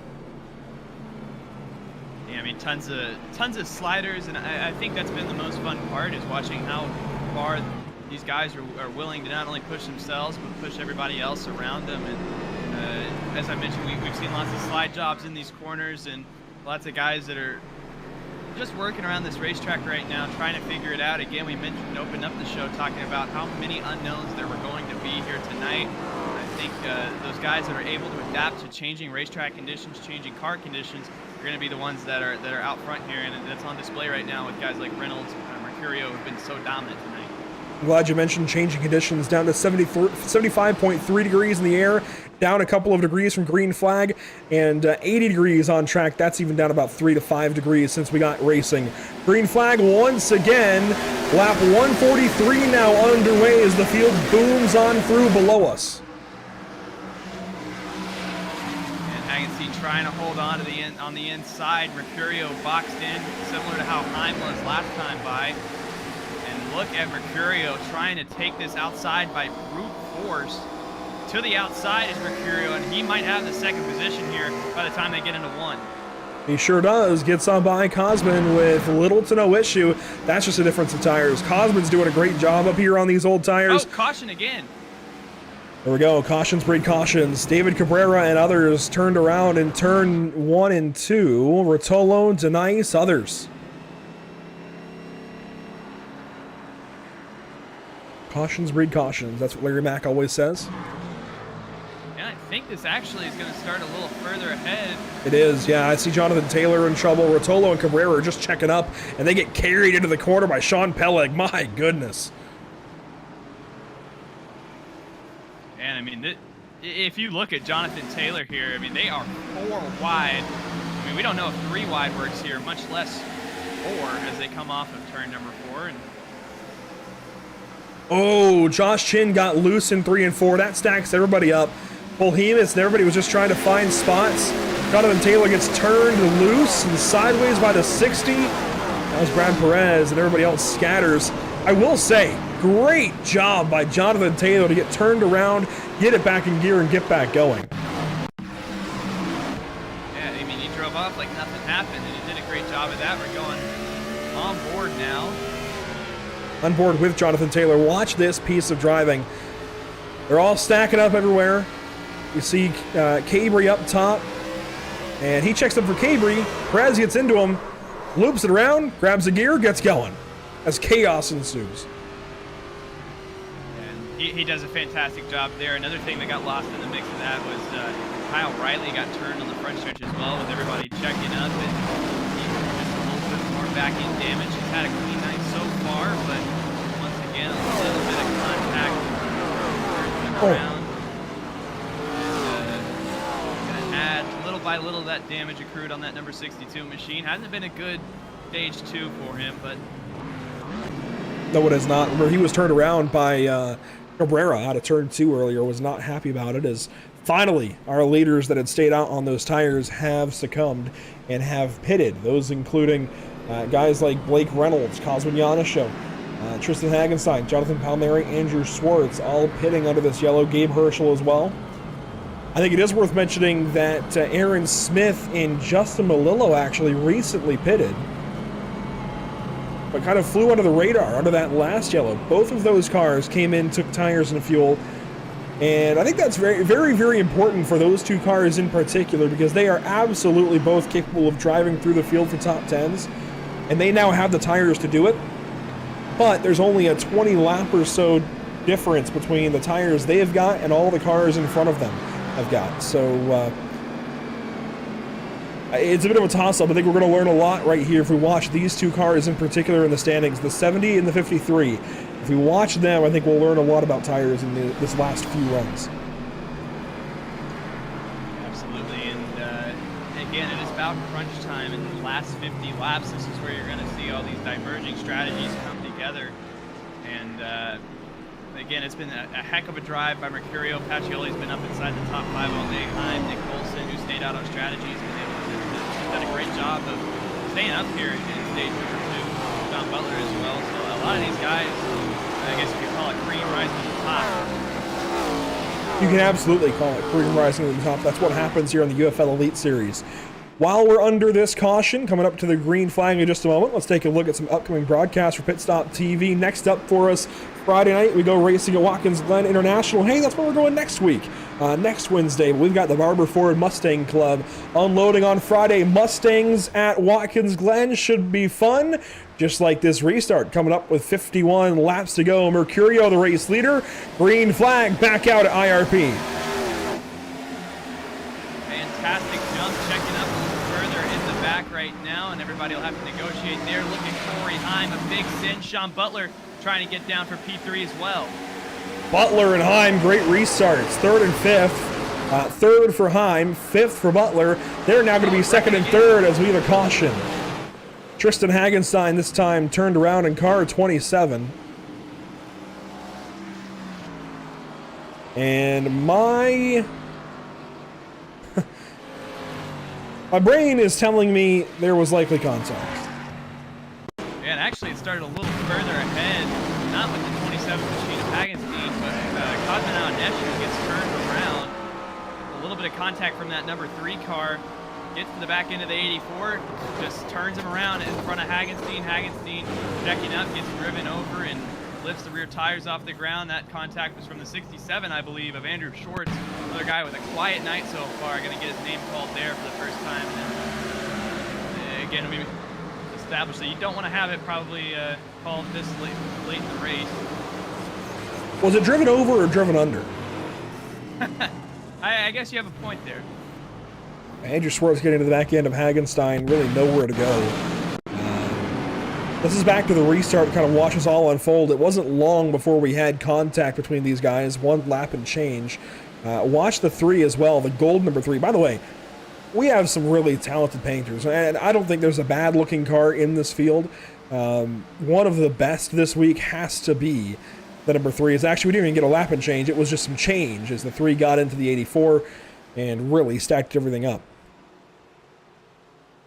That 3 car always looks fantastic. Had the singular colors on it last week. You can't see it through the damage, but it does have a few associate spots on there. But again, fantastic paint schemes all throughout this field. Make it a joy to look at. As even again, some of these guys in the back, like Kyle Riley, Claybaugh has a pretty good paint scheme on it. Cosmin Ionescu, one of the renowned sim racing painters. So lots of good paint schemes to keep us entertained here tonight. Look at that, the reverse flames on the paint. Yeah, really good looking car there. Of course, Jonathan Palmieri is a design specialist at NASCAR, so that's where a lot of his talent comes from. Definitely esteemed at this point. He is Speed Visions on Twitter. This is another car up front that Cosman painted, the 41 car of Brian Mercurio. Really, really good. I mean, clearly a lot of Jeff Gordon nostalgia throughout the field. We see the 84, we see the 41, a lot of those kind of number fonts as well. Another car that catches my eye has to be the 96, the Huffman Racing Radio. Number 96 Dodge Charger of Sean Butler. The 42 looks great as Claybaugh goes by in the background. I mean, there are just so many good-looking cars. The 86 there, Tony Pacioli. Certainly the ones that are throwbacks get us the most. Oh yeah, absolutely. It's a blast from the past. I mean, the Gen 4 cars are in and of itself, but you get some of the old school paint schemes on them as well, and it really gives this league a really nice feel of a good mix of modern racing and throwback paint schemes.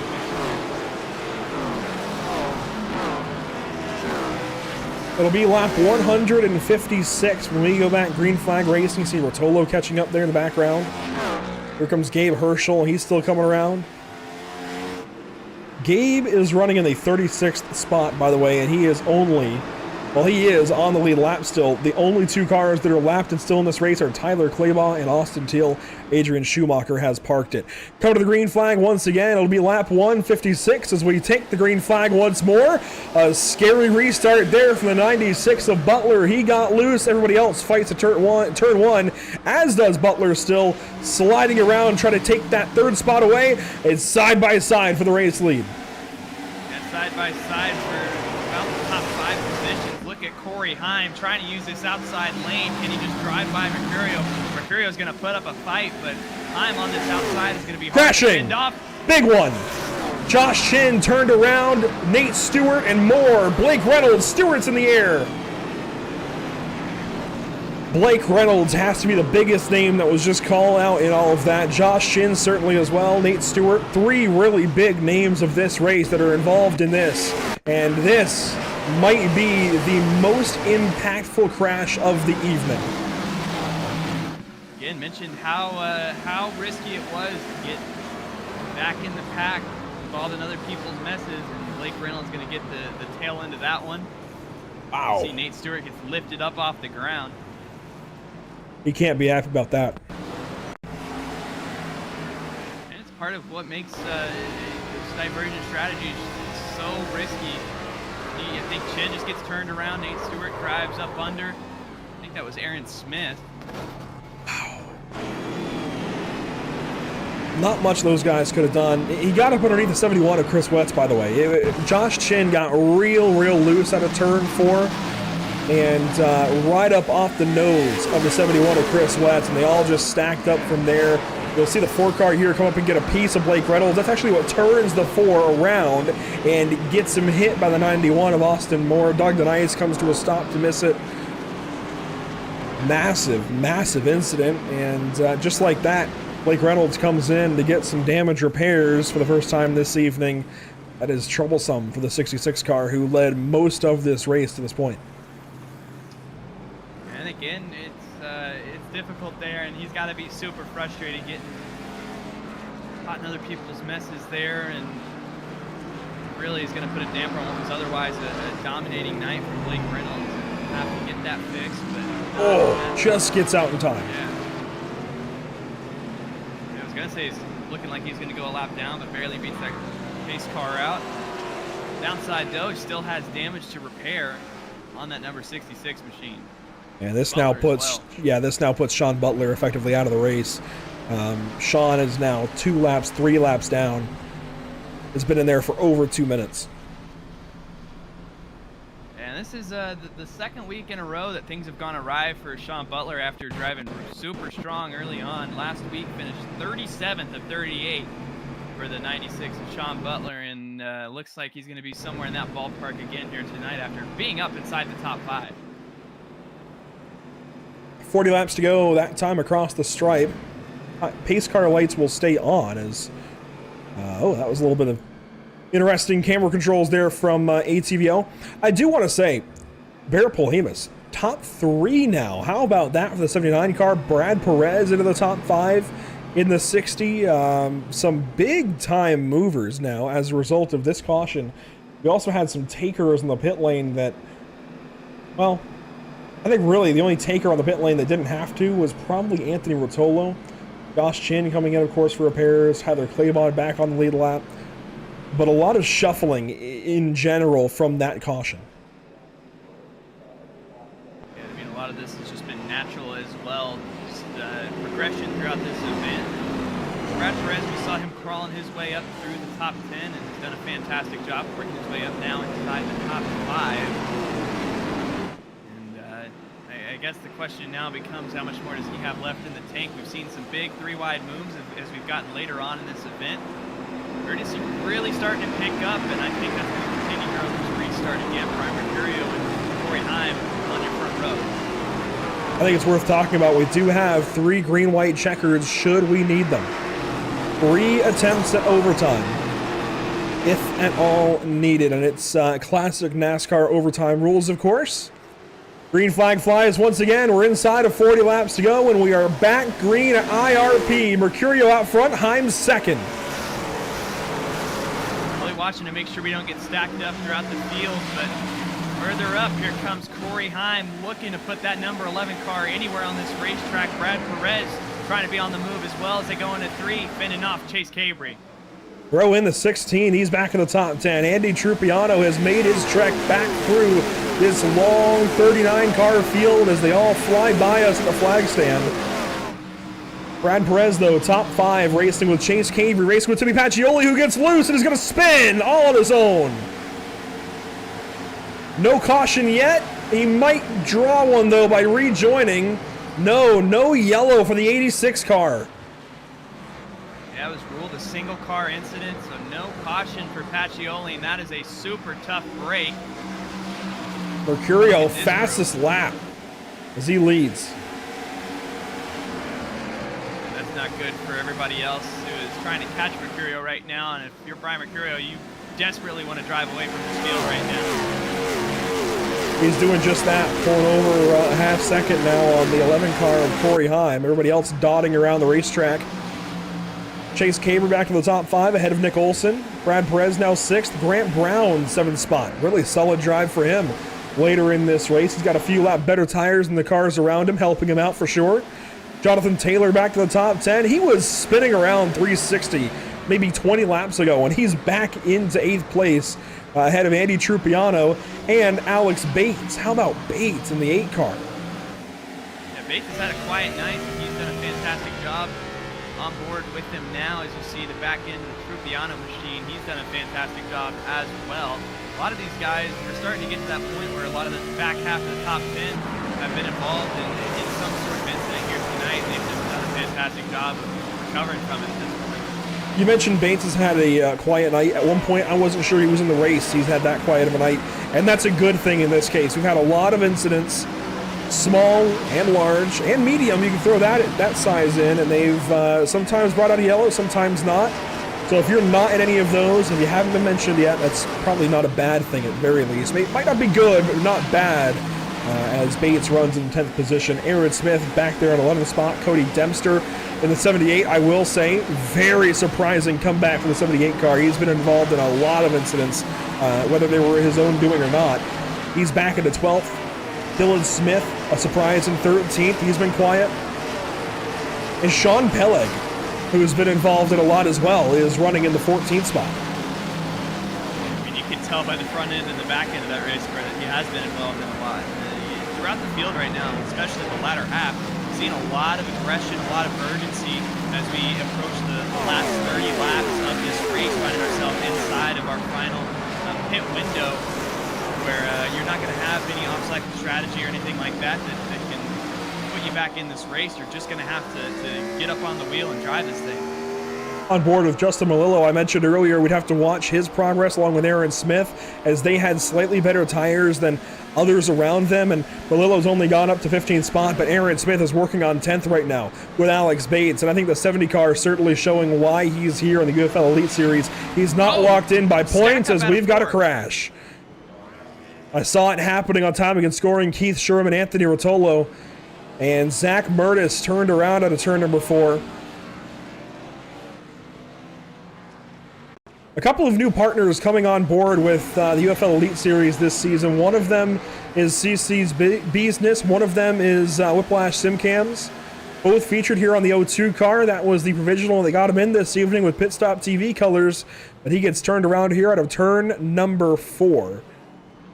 And our usual commentator here for the UFL Elite Series, Zach Murtis, in a whole lot of trouble here. Trial by fire so far tonight. You see Rotolo getting in the back end of that 0-2 there. And Keith Sherman getting the tail end of that as well. And he's another guy who's rebounded pretty well before that spin after barrel rolling in 3 early on in this race. Lots of pit stops under this caution. Corey Himes, one of the most notable ones. He's in the pit lane actively, getting a 4-tire stop. This is a really interesting call. Himes is in. Cabry is in. Polhemus takes tires. And they are the only 3 of the leaders, it looks like, although Dempster and Smith also come in and take 4 tires and fuel. There's Andrew Schwartz taking tires. Really surprising that inside of 30 laps to go, you'd pit. Yeah, again, we've seen how much of a premium the track position has been tonight. Yeah, I agree with you. I think that's a really surprising call, and I'm not so sure that he has the time to get all those spots back, or at least up to second where he was running. Well, this gives us a new top 5. Nick Olson, Brad Perez, Grant Brown, Jonathan Taylor filling the top 5 behind Brian Mercurio. A lot of surprising names, I think, in that. Even Olson's seen his fair share of trouble this evening. Brad Perez involved in a couple of small incidents, but has been up front most of, if not the entire evening. Grant Brown quietly through this race. He's doing well. Jonathan Taylor, though, he's been spun around a time or two. Then Andy Trupiano, where did he go? As low as 17th spot, just kind of humming along inside the top 20. He's been quiet. Alex Bates is in 7th now. Aaron Smith in 8th.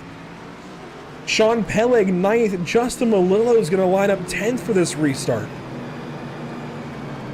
And again, it's all about patience here at IRP, not only on the track, but dealing with these pit cycles as well. And, you know, if you're able to stay committed, stay dedicated, this track will reward you for it. And that's what we see, I think, is the main theme throughout the top 10 right now. A lot of guys who have struggled early on and have just kept their mind in it and are still in this thing. Guys like Justin Melillo, Sean Peleg, who have been involved in just numerous incidents tonight.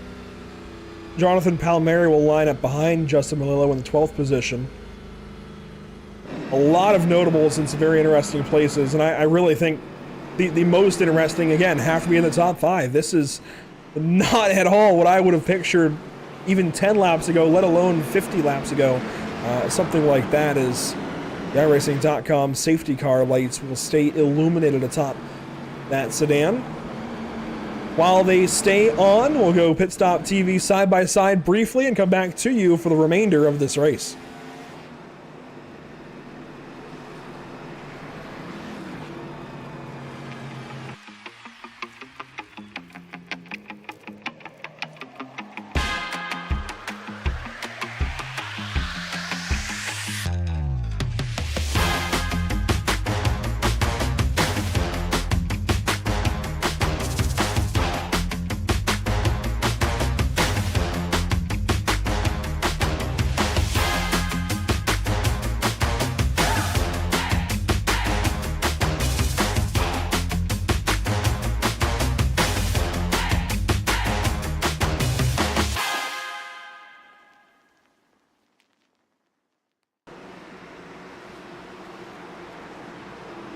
Welcome back to the virtual Lucas Oil Indianapolis Raceway Park. Green flag coming out in just a moment as we get back after it. Just over 20 laps to go left in round number 2 of the UFL Elite Series in season number 6. Mercurio out front, Olsen second, Brad Perez third. Green flag back out of IRP. Owen getting stacked up throughout the field. Yeah, we may not stay green for long. Look at this, 4 wide. Hornet's nest. And one car spins. That may stay green. That's Keith Sherman on the inside, spun around out of turn 2. 1 lap complete off of the restart. We stay green. 22 to go. Out front, Mercurio. Second is Olsen. And a side-by-side fight for 5th. Yeah, Trupiano is on a surge here. Grant Brown really got up into the wall off that restart.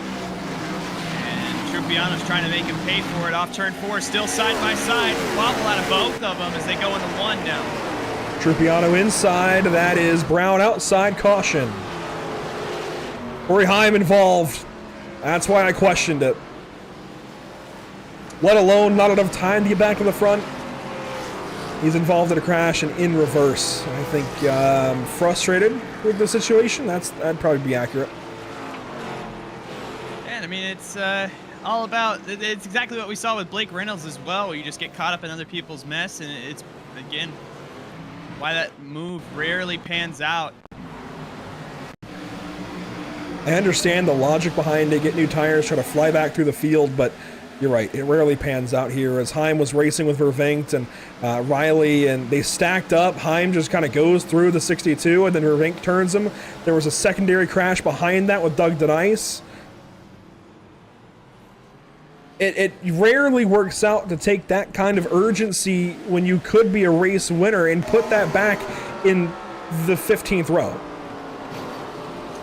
Absolutely, and I mean, he's just trying to work his way up through the field. He sees cars sideways, maybe an opportunity to make up a few spots before the caution comes out, and that contact with Vervinkt sends him around. And all started it up, I think, a little further up with Pistana and Josh Chin, and again, just difficult this late in the race when you're trying to make up as many spots as you can. There's another beautiful paint scheme with the number 43, and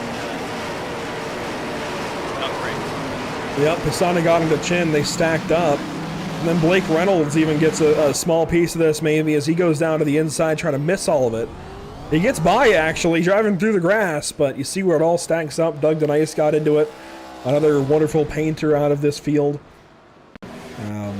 Just a lot of bad things happening all at once. Here's Doug DeNice getting into it with Chase Cabery, checking up, and then getting hooked as Rotolo actually turned the 78 of Dempster into the 40 car. Not so long ago, I was calling out Dempster being in the top 10 with a clean nose, very surprisingly. And now he's back there mired south of 25th, actually in 25th, I should say. A whole lot of damage on the nose of that car. And shows you how quickly things can change here, and a lot of what we have taken for granted so far is still up in the air as we're approaching the final. Should be 15 laps of this race. Still plenty to work out. We should have a few more restarts on the menu. Yeah, earlier I had said it didn't feel like 10 cautions. 5 cautions later, it feels like 20. These last few have really kind of slowly groaned on. It feels like an old battleship just kind of groaning over the waves or something. I don't know. It just, these last few yellows have really kind of chugged and slowed us down a little bit. But that's what happens on a short track. You get through a little bit, you're optimistic for a little while, and then cautions breed cautions. Everybody starts to get a little bit more panicked for their positions, a bit more urgent with things, and more moves are made that you wouldn't otherwise see if it was earlier in the race or something. But guys are just trying to race for their races, their points, so it makes sense. And it's just part of it. As we line up this time down the front stretch and into turn number 1, we'll double back up. Your top 5 are as follows: Mercurio, Olsen, Perez, Taylor, and Trupiano back in the top 5. And I mean, as this laps continue to tick away. Urgency picking up around the racetrack. Lots of names inside the top 5 who would like to come away with a win here tonight. What are they willing to do to go get it? We're going to find out right here on this restart. Number 14 laps to go at IRP, round number 2 of the season. It's the UFL Elite Series, season number 6, and we're back green at IRP one more time. Let's see if we can finish it. 14 to go. Great launch there for Mercurio. Nick Golson trying to break away for the second position, and caution flag on the racetrack once again. It's another stack up in turn 1. Anthony Rotolo involved, among others. Polhemus, Nice. Vervinkt, it looks like, turned around.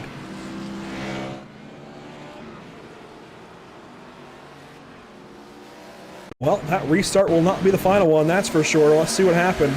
This is a little bit behind it all. Pastana got turned around by Chin. So the inverse of that contact that you pointed out to bring us part of the previous caution brings out this yellow.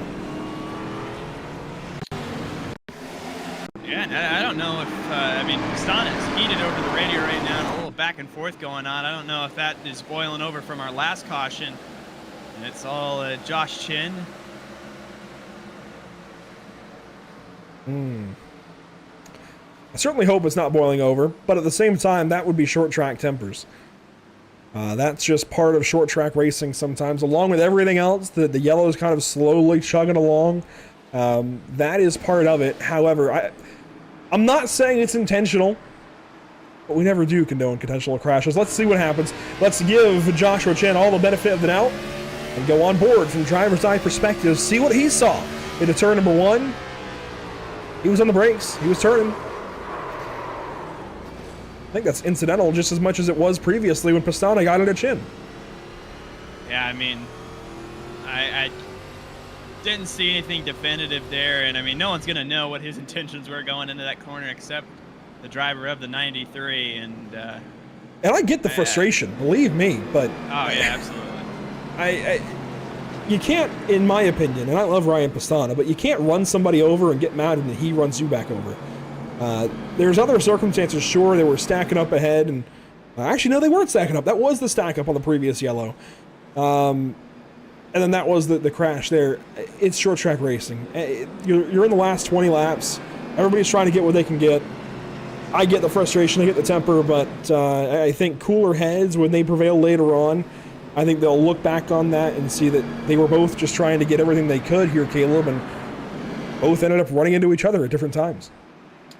Absolutely, and I mean, it's part of what makes this racetrack so difficult is the combination of all the horsepower under the hoods of these race cars with the 12-degree banks and all your momentum carrying you up towards that wall is so easy to just, the slightest misjudgment combined with the ride height, how far these cars up off the ground can lift the tires up and turn people around, and it just makes it all around a really challenging car track combination. And I think you're seeing that on display as we enter the last 10 laps of the UFL Elite Series here at IRP.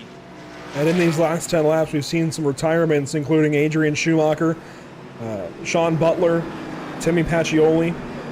On the same lap as Pacioli, though, is Zach Mertz. All he has to do to grab one more spot is leave the pit lane. And we'll see if he's able to do that before the end of this race, as Austin Teal is back on the racetrack 2 laps down. He is the only car running that is lapped currently, and it's been a long uphill fight for the 09 car.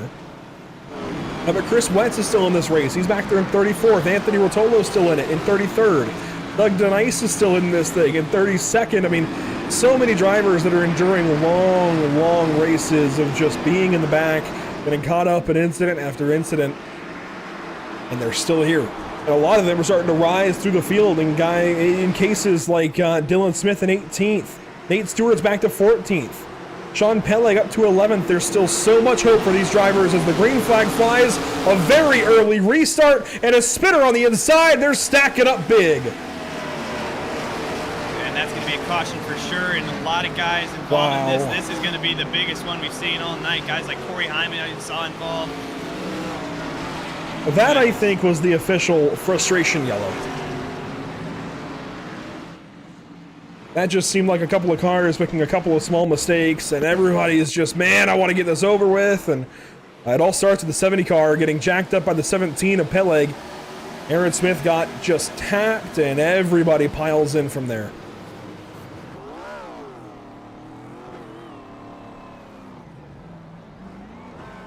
And just an absolutely massive one there. I mean, might be bigger than the big one. Yeah, it was a wasteland after the first couple of cars got turned around. Here's the 84 of Cosmignano show. There you see the inverse flames, red nose, blue rear. He tried to get going, ends up stacking into Peleg, and that's what really kicks this crash off. As everybody piles in, Riley, Claybach, Sherman, Chris Wetz was a late addition to that crash. And a few guys not doing the greatest job of keeping the brakes engaged on those cars as well, and that's, I think, what involved Corey Heim in that as well, as he has just accrued more and more damage here. Here's the onboard for Chris Wetz. Driver's eye perspective, you saw them nearly getting into it before they even got the green with Anthony Rotolo. He gassed it up, and I not sure I would have done the same. Feeling the coal trickle course through his veins there and tried to shoot that gap, just couldn't quite do it. Take a look at it for Corey Heim's perspective, along with the onboard, we'll say. There we go, with the Elite Performance Industries Toyota Camry. Right behind Gabe Herschel. A fantastic job until the 17 of Peleg. Again, not keeping those brakes engaged and slides down in front of the 11 machine, and just a tough break for Corey Heim there. And I'm sure Peleg here is wondering, man, what the heck do I have to do? Back into 11th spot, nearly the top 10, and all of this happens. Doesn't quite hold his foot on the brake, and I'm sure imagining at that point that he's so far down the racetrack it won't matter. Yeah, I mean, absolutely. And all of this is a split-second decision. It's easy to go dissect it on the replay, but again, this is all happening within a fraction of a second, and just no time to react to any of it, and has really changed the landscape of this race. And you mentioned we have those 3 green-white checkers, and might have to employ all 3 of them at this rate. We are approaching the 2-hour race limit, though. I don't know if we're going to get that this evening, but we're going to have 3 laps to go, and this could be interesting. So this is a green-white checkered. With 3 to go, Brian Mercurio out front. You see the whole field lining up. Green flag flies. Perez quick to the throttle as well. He's going to challenge for second down to turn 1. Let's see if we can get this restart official. Underrated there from Brad Perez. You see Jonathan Taylor pulling to his outside. Nick Wilson right now trying to chase down Perez. Big wobble. Somehow going to save that car. Caution flag again. Oh. We're going to work up to a time limit potentially. We're so close, and yet so far it looks like Vervinkt, among others, involved. And that car is done. There are sparks flying off of it from the left front, and he's missing the nose, very obviously missing the nose of the car. And remember, he's racing for Ryan Vargas. That is a very important domino to fall in this race. Racing for our points leader, race 1 winner, reigning champion, as a sub this evening. Let's see how he's involved in it.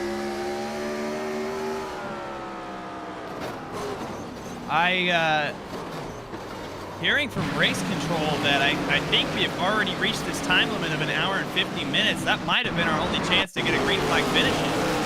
It may have been. We'll take one more replay with Ryan Pastana. We may be at that time limit. We are. So that the goal is to stop racing at 11 o'clock. Be done racing by 11 o'clock. We are past that. It is 11:03 p.m. on the East Coast. As you see how that one starts with Pastana sending the 15 of Keith Sherman. Question is, will this race be restarted, or is this the final lap?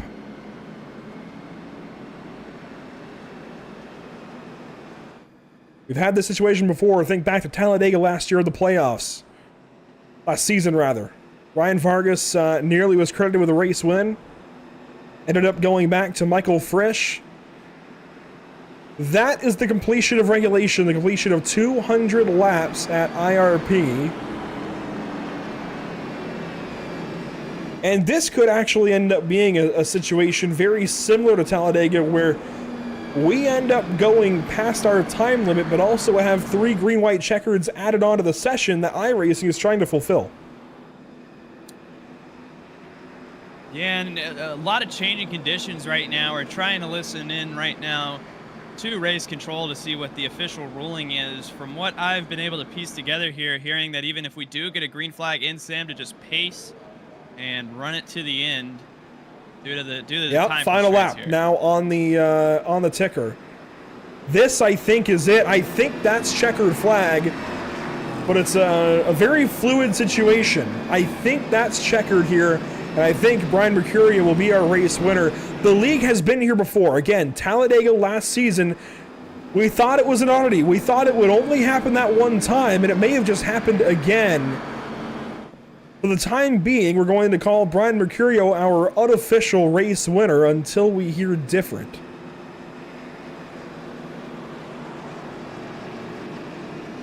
Even if we don't end it here, I don't think a green-white checkered would have changed much. The restarts from the 41 car have been absolutely phenomenal all night long, Caleb.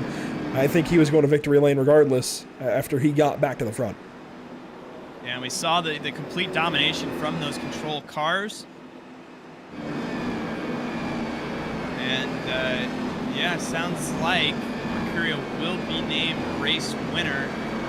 And again, unofficially, right now is a lot changing at the moment, but is what we are hearing at the moment. And what a rebound from Mercurio after a 25th place finish last week, which was super disappointing. Got involved in a late race crash, and it avoids him here to come home in victory lane. Pace car pulls off, but should be pacing here still. Yeah, this is right back to the issue we had at Talladega last season, where we're kind of in sim racing purgatory. And there we go, white flag, it looks like, finally being displayed by the sim, presented by Whiplash sim cams.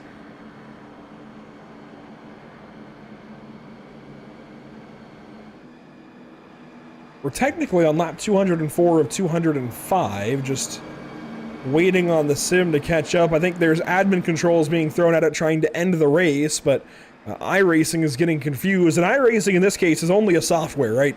There's only so much that it can try and do and try and infer. It's very, very difficult in this case to work against a program that is programmed to do certain things, but that's what we're trying to do basically. And you see that the ticker there declaring the race over, and they are officially crossing the checkered flag, which will give Brian Mercurio the win here. So there you have it. Finally, Brian Mercurio is our race winner under caution at Indianapolis Raceway Park. What a way for that whole race to end. It's almost fitting for it to have gone that way when it's all said and done. Such a slugfest for so many cars this evening. A lot of really cool stories, though. Let's float around the results. Top finisher, of course, led 88 laps. Brian Mercurio in car 41. Nick Olson goes second place. Jonathan Taylor third. Brad Perez fourth. Andy Trupiano fifth. And oh boy, ATVO has broken. Trouble. Trouble is exactly right. Yeah, we're not going to have results. This is what happens at time limits, unfortunately. But hey, we'll roll with it as we can. Gotta love it. Yeah, and I mean, Mercurio burning it down here, as you see, and again, a fantastic drive from him. Really was his only competition all night seemed to be Blake Reynolds, and after Blake got involved with it, you know, all signs pointed to Mercurio winning it, you know, unless he was involved in some sort of accident, but did a great job keeping that 41's nose clean and did a fantastic job of bringing this thing home in victory lane. See from the drone overhead, Mercurio trying to do a burnout around the entire racetrack, and I think he's going to succeed. Well, maybe not. No more smoke. I think he's going a little bit too fast. He's going to slow it down a little bit, and I think he'll get some smoke behind the car again. Looks like due to the time issues, we'll have to go through your race results verbally. So, Caleb, Here's your top 10. Brian Mercurio, Nick Olson, Jonathan Taylor, Brad Perez, Andy Trupiano, Grant Brown finishes 6th place. David Cabrera, 7th. Justin Malillo, 8th. And Alex Bates, 9th. And somehow Nate Stewart comes back for a top 10 finish. Yeah, an unbelievable result there. Another unbelievable result. Jonathan Palmieri comes home in the 11th position after being involved in a few accidents here tonight. Adam Kodal, we saw him underneath cars tonight. He comes home in the 12th position. Dylan Smith rebounded after an early spin to finish in the 13th position. Joshua Chin, we saw him involved in a few late cautions. He comes home in the 14th position. Cody Dempster as well had a rough one, but had a better result to show for it with a 15th place finish here tonight. Chase Cabry in the 16th position. Andrew Schwartz 17th here tonight. Blake Reynolds 18th. Kyle Riley in the 19th position. Then Gabe Herschel rounds out your top 20. Finishing 21st, it'll be Austin Moore in car 91, Chris Wetz, Barrett Polhemus, Corey Heim, Tristan Hagenstein, the remainder of your top 25. 26th, it'll be Doug Denice across the line. Aaron Smith finishes 27th, then Anthony Rotolo, Ryan Pastana, and Cosmin Yanisho round out your top 30.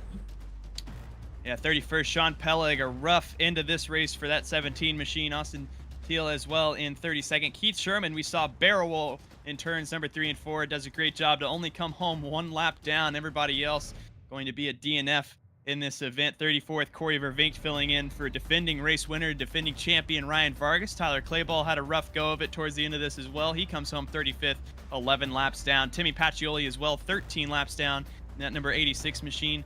Zachary Mertz in the Pit Stop TV machine coming home in the 37th position here tonight. Sean Butler as well, mentioned he had a rough run at Daytona, finishing 37th tonight, going to be 38th, a rough 2 first starts for that 96 machine. Then we mentioned Adrian Schumacher retiring from the race as well. He rounds out your field in 39th. When it's all said and done, it is Brian Mercurio headed to victory lane in car number 41, and we've gotten pretty used to talking to this guy, Brian Mercurio. 88 laps led. You were as low as 30th, though, at one point. Some differing tire strategies throughout the race, but you end up in victory lane. How'd you get it done? Well, putting it on pole there to start out was definitely pretty beneficial, but kind of had a, if you want to call it an official racing moment there, and kind of cleared up on that first restart and put myself in the back with the UL. So knew kind of how these races tend to shake out here at Lucas Oil.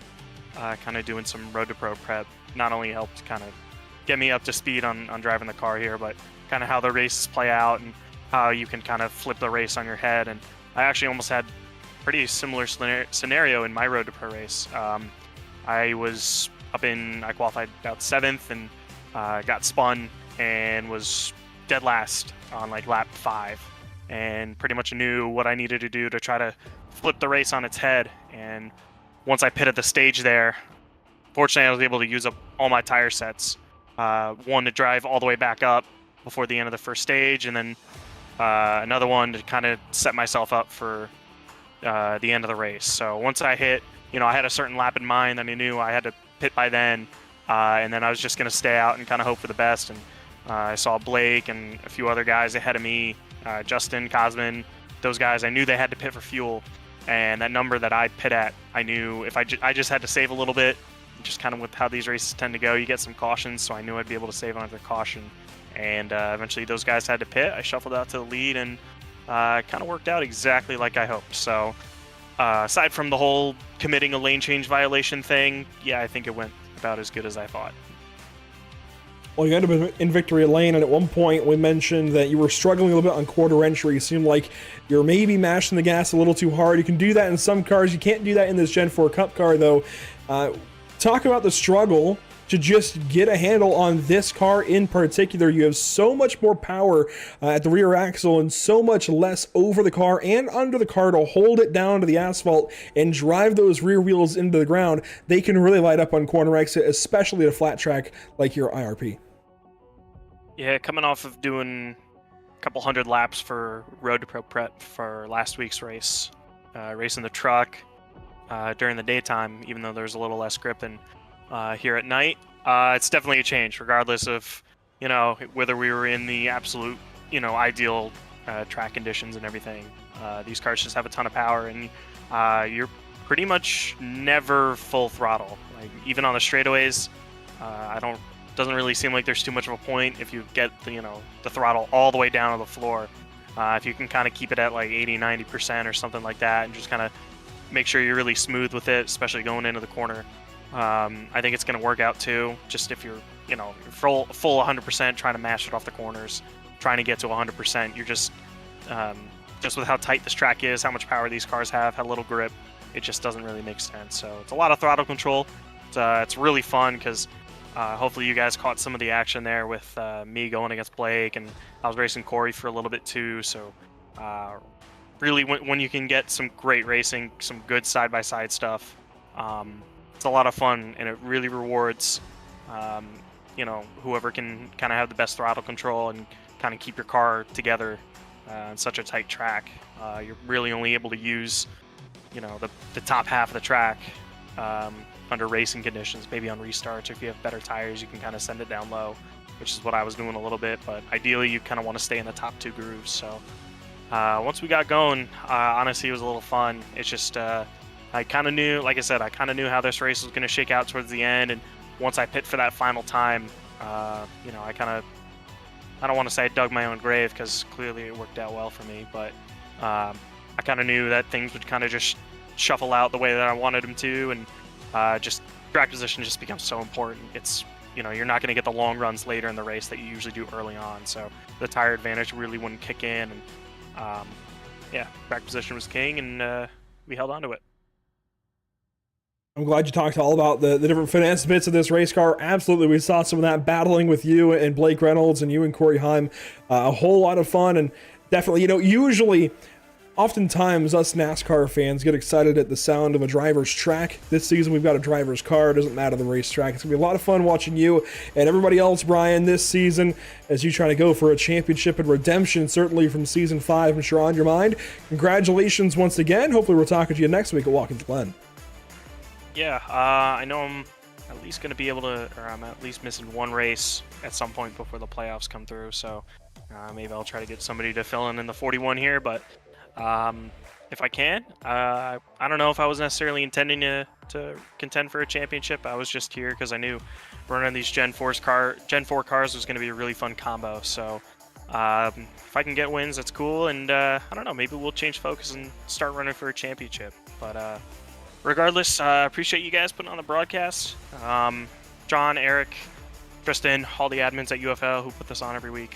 I know John puts in a tremendous amount of time coordinating and putting this all together, getting all the graphics, and making a lot of these guys in the field too have some really sharp looking cars. So shout out to everybody for that. I know John's a big fan of that, kind of keeping a certain aesthetic going. Big thank you to Reaper Speed Lab. If you want your eNASCAR setups, head over to Reaper Speed Lab. And if you're ever interested in joining an eNASCAR team, check out Legacy E-Racing on Twitter. We have the Legacy Academy, which could potentially be a pipeline to trying to get yourself on an eNASCAR team. So if you're ever interested in that, anybody's interested in that, go check that out. We're accepting applications. We're looking at anybody, and hoping to build something good with that. And on that note, hopefully I'll be talking to you guys more this season. Absolutely, that's the hope. Congratulations, Car 41 goes to victory lane. Brian Mercurio winning this evening IRP, which means we can move it on down the line to Caleb Hoffman, who's got our second place finisher, Nick Olson. Yeah, and down here with the 24 machine, Nick Olson. And Nick, it was a really gutsy pit call that put you out front here, and to come home with a second place finish here tonight. How does that feel after all the chaos that seemed to unfold in stage 2? Yeah, I mean, what a wild afternoon, or evening rather. Had good speed. When the race started, we made the race by one spot in the go or go home qualifying, so that was a little stressful. But once we got settled in the race session, felt like we had solid top 10 pace. Pitted there, I want to say about 15 laps before the stage end. Kind of planning on staying out at the end of the stage. We ended up doing that, gave us some track position, settled in around 5th or 6th on those old tires, which kind of allowed us to control our own destiny with the strategy. ran a long enough run. Everybody came down pit road, balanced us out, and when Heim and Cavry and those guys pitted at the end, I'm like, I'll take second place. I don't want to go back there. So, and then I don't think we turned, but maybe 2 or 3 laps under green until the end of the race. So, really proud of the effort. These cars are so fun to drive. Really, I want to applaud John and everybody at UFL for putting the Gen 4 car out there. It's just such a great racing product. I know that the wrecks on a short track can be a little much sometimes, but we're going to show off what this car's capable of this year. So definitely want to shout them out. And yeah, I mean, great night for us after finishing last week. We'll take second this week. And rolled right into my next point was, last week at Daytona, a 35th place finish. So I know it's got to feel good for you to come home with a second place here tonight. Looking ahead at the schedule, it once again completely shaking up the discipline next week. Going from Daytona now tonight at IRP, and then a road course next week at Watkins Glen, and just wondering how you feel your chances are there. If you can continue this momentum with the podium finish here tonight, or what you expect out of the field there. Yeah, I mean, I feel pretty confident about our stock car road course skill set. Definitely get a lot of practice doing that. Can make up ground in braking zones and things like that. So it's definitely a challenge, but I haven't really turned any laps in this car on a road course yet. So, C fixed, B fixed, sure. I'm sure it'll drive pretty similarly. Maybe just a little bit more wheel hop, so it's going to be something to look out for, especially going into the bus stop, turn 1. Those high braking zones, are there going to be some trouble? But I mean, after last week, like you said, we win the stage, we get 10 bonus points there, get collected in the wreck, and I feel like we were the only car that had pretty terminal damage to where you couldn't keep up with the draft, to where when they wadded it up in the last corner, I was so far behind, I didn't even get any spots out of that. So just kind of limping around, going 130, 140, just trying to make it home. So got some points in the pocket, and really good points night tonight. Hopefully we could win a race in this regular season to get in the playoffs. I definitely think that we're capable of doing that. It's a great field here every week, so you don't want to take anything for granted. Absolutely, and some misfortune knocked your run off the rails last week, but you avoided all this week and come home with a second place finish. Congratulations on that second place finish, and thanks for taking the time to speak with us here on Pit Stop TV. Hey, thanks guys, and just want to shout out Grip Motorsports Marketing, everyone that helps keep the lights on here, and D Holla Designs for a beautiful 24 car that y'all are seeing. I appreciate you taking the time to speak with us. That's second place finisher Nick Olson. Andrew. That leaves just Jonathan Taylor inside the top 3. And finally, we're talking to the 7 car after one of these UFL Elite Series races. Jonathan, a long race for you, including a perfect 360 on the front stretch. How did you get to the podium? Yeah, it was a stressful night. Tough to pass, tough to make progress. So, after the first spin on lap 15, I knew that we did have time to work back up through the field, no problem. Just kind of slow and steady. But when I got spun on kind of that checkup right there on the front stretch, immediately through your head, you're just like, get back going straight. Don't, lose a ton of positions. And then luckily kind of in that yellow after the one I spun in, a lot of people had to end up pitting, and it shuffled me back up to only, 5 spots or so away from the person that spun me. So all things considered, I was like, kind of worked out. And then top is king, right? So really just tried to focus on hitting my lines and not not making mistakes, and then nobody would be able to pass me on the bottom, and then have take advantage of other people's mistakes or bad decisions. So overall, very felt like a yo-yo out there, but ultimately really proud of myself, proud of the way I was able to kind of fight back and work through it, and really excited to come back third. This is 2 weeks in a row now that I've had big comebacks kind of in the last stanza of the race. So hopefully we don't have to do that at Watkins Glen, but happy with the result for sure. Really glad that you mentioned you're proud of yourself. That's an important thing I think sim racers take for granted, that just kind of mentality of being happy with the race that you run, and that's going to help you moving forward. Race 3 next week, Watkins Glen. That, if we thought it was tough tonight to get grip on quarter exit, it's going to be a whole lot worse next week. Have you done any testing? Do you have any kind of bases to go off of as we head to our first road course? Yeah, I know how I stack up in the field. Last season at COTA, I ran really strong, was top 5 all race. So I know that I'm strong compared to the field at road courses. A couple weeks ago, I went into a session with Ryan Pastana and Anthony Rotolo, kind of doing a little bit of coaching with them and helping them out, and then also learning a little bit myself. And yeah, it's gonna be a handful. Guys are gonna be slipping and sliding all over the place. I wasn't even able to get wide open on the last S coming to the bus stop, right? And that's a 4th gear, normally wide open corner. So that just kind of goes to show how challenging it's gonna be. Excited for that challenge. Excited to get there and hopefully get another top 5. And if I'm maybe I get a little bit of luck, end up talking to you guys again. Well, that's certainly the hope anytime that you're talking to us at the end of the race. That means you finish top 3. Congratulations, Jonathan. P3 tonight. Hopefully we're seeing you move up a couple more spots these next few weeks. Get a win or two before the playoffs. Great. Thanks, Andrew. Yeah. I want to just take an opportunity to thank Reaper Speed Lab. They've really taken me under, Jake and Brian have really helped a lot in my racecraft. I felt like that showed last season. It's definitely come up this season. I want to thank John for putting on an awesome league, all the admins, you guys for putting on a good broadcast. Feel like that's been a real highlight the last 2 seasons. So yeah, excited for the rest of the season, and hopefully can carry this momentum for the next few races. So thanks, guys. Once again, Jonathan Taylor from P3 this evening after the checkers flew, and Jonathan with a really solid finish when it's all said and done. That's what you like to see for guys like John. And just a really good guy. A lot of really good guys, of course. 40 of them, in fact, made the trek out to Indianapolis this evening. The best, though, of them all, Brian Mercurio. I think that's the fitting race win. Blake Reynolds, you can make a great case. Maybe should have won the race. But all in all, when it's said and done, I think that's just about how it should have been. One of those 2 cars, at least in victory lane, I think, is how this race should have gone, Caleb.